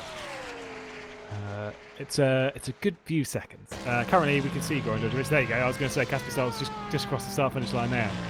So a little bit ahead is that Singularity. Unfortunately, if Goran Djordjevic and the Zancho boys want to win today and take some points off of the championship-leading GTE car, they've either got to put in some very, very, very, very good laps, or hope some bad luck, which obviously we don't really want to do. We don't want that, no. No. We've already seen two of the Singularity cars have a bad time. We don't want the Porsche as well. Here's the thing, though, right? Imagine going back 3 rounds, right? Leaving Imola. Zancho were in. I'm sorry, Ed, if you're watching this. I'm about to destroy your team. There was the team you're in. Yeah, it's fine. It's fine. I'm listing facts here. Spitting the truth. Those, like, it was hard to imagine Zancho not being in a championship leading or championship winning position. Naturally, how quickly things can turn around here in the Virtual Endurance Championship. It's completely nosedived for Zancho. I mean, there has been a lot of bad luck. I did bring it up before, though. Some of the bad luck was maybe caused by their own misfortune, as it were, like their own mistakes. And that has been a part of it. You know, of course, bad luck is one thing, other drivers is one thing, but then sometimes you need to look internally and think what you could have done differently in a scenario. Like even when it comes to just weighing up risk, etc. And unfortunately, across the last few rounds, it's really not gone very well for them. And I think that's, like, risk management has been one thing that team's not really held up to. I mean, think of it like last round. Zancho could have won that race. And then through just not really weighing up the race, their main championship rival ended up winning, for example. Yeah, it was last lap. They just needed to put like 2 more litres in the car or something like that, wasn't it, at Sebring? If Dan Kel's watching it, just keep reminding him of it. It's fine. Fuel and Sebring. Yeah. It's fine. That's all right. Someone else has become the punching noise or whatever. That way. To be fair, I did forget to put in race fuel for that touring car race. You did, But you I made it. Did I make it back to the pit lane? maybe. Did you do it twice though? Yeah. Exactly. Thank you. At least I only did it once. It made me feel quick for 2.5 laps of Croft before having to come back and go. No! Oh, I was so close to beating Andy Eaton. Well, you know, I did. I actually did the second time round because she wiped out. But that was, I'll take it. But then Counts. And General Admiral Allison as well. Cheat. It's fine. It's fine. Jump in the start like a mad lad. Of course, this is the thing with rFactor 2. We've got so many communities across all over the place. You've got to get involved. You can do so by joining simracing.club and take a part in the SRC Academy, where basically just survive for a few hours and you'll be good. Well, 45 minutes a race now. Yeah, no, this is madness. This is absolute madness. I only did 45 minutes. Absolute madness. Yeah, but to be fair, you took 2 attempts and I only did it once. Yeah, I got wiped out by Nick Dealey the first time round. Oh, goodness. Yeah. It's fine. That's a rarity. Ooh, Cedo Via looking down the inside of Marco Casida. Yeah, it's. Oh, that's a good drive. That's a good exit from Cedo. But oh, here comes the hypercar. Yeah, Borja trying to slot his way through. Now flips over to the other side. Could be looking down the inside. No, don't go there! No! The ridiculous madness there from the ACR car. Trying to stick it around the outside. That's no way. not gone well. Oh, beautiful cutback from Cedo Via. Now that's hanging it around great the outside. racing. No contact between the two of them. Fantastic work. Still side by side coming through Hogpen. Still no contact, by the way. That Cedo's got it. Oh, there goes. Oh, Sasana's lost to Sever as well. That was a fantastic bit of side by side with maybe a sprinkling of what are you doing? That needs that needs the interlogos. Whoa! Here's the replay. Why did he pick that side? He was already on the left. I'm just going to slide on right through here. I don't get Why? it. I don't understand why you'd look at that scenario. You'd already be on the left-hand side where there's plenty of space, and then go, I just want to go lawn mowing for a bit. By the way, Dan's just said in YouTube chat, ha ha ha. something Lulu. He did indeed. Yeah. Oh, I'm now seeing the replay. It's just what? There was a load of space on the left-hand side of Sino's car, so why did he go onto the grass? I love how angry you got there. You were really channeling me into Lagos there. So, It's just totally unnecessary. yeah, it really is. I think, like, for the most part, this race has calmed down. But when you get things like that, It's just waking us up. That's all he's doing. Nah. Sorry, this has only been 2 hours and 15 minutes. Oh, here we go. We've got slow-mo replay that I'm just seeing on the screen. Oh, dear. Why? Are we keeping up, ladies and gentlemen, at home? I have no idea what's going on. Is there a race? I don't know. Well, yeah, Skernfleet's got a 35-second lead. Alex Siebel is 3 seconds further back. But Tony Mellor's right at the back of Alex Siebel, it must be said, so we better check in with that little battle. No, he's not. He's 20 seconds. I was going to say, did you say Tony Mellor's right at the back of Alex? Yeah, my microphone is obscuring part of the 5, and it looked like a 3. Yeah, no, I have definitely had this a fair few times. It's where you've got to get it lined up so you're just above it. Yeah. You'll learn, don't worry. No, it's because I've got it set up like a recording studio for like singing and stuff, so the microphone points down. Ow. Yeah. Yeah, that was my head hitting the microphone. Now, Okay, here's the thing though, is if you're in the top 5 at the moment, one of those cars in the top 5, but still on the lead lap, so in the top 5 on the lead lap, you think Martin Furman is 3 laps down at the moment. Just cruise. He's going to get points, so... Yeah, no, but I'm talking for the top 5, just cruise. Oh, yeah.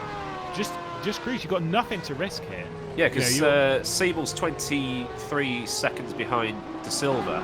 Mellor is about 28 seconds behind Siebel, and then Hall's about another half a minute behind Mellor. So yeah, just drive. There's nothing really to gain for Alex Siebel. You know, you can gain like the position of Nick De Silva. For Nick De Silva, I'm sure he'll push a little bit hard to try and keep Alex Siebel at bay. But sorry, but I can't think that's going to be a losing battle. But you never know. I think that car will work it into strategy anyway, so it's fine. But for that lot, like you kind of think for those top 5, particularly for the 2 Speedy Mike cars, who by the way are right down in the championships, 8th position for the number 17, of which that is the one that is in 5th place. Oh, I've just completely lost that on my other screen. Nice, cool, good one. The 18 is in 12th position, and the 17 is in 8th position. They don't have that many points. The 18 car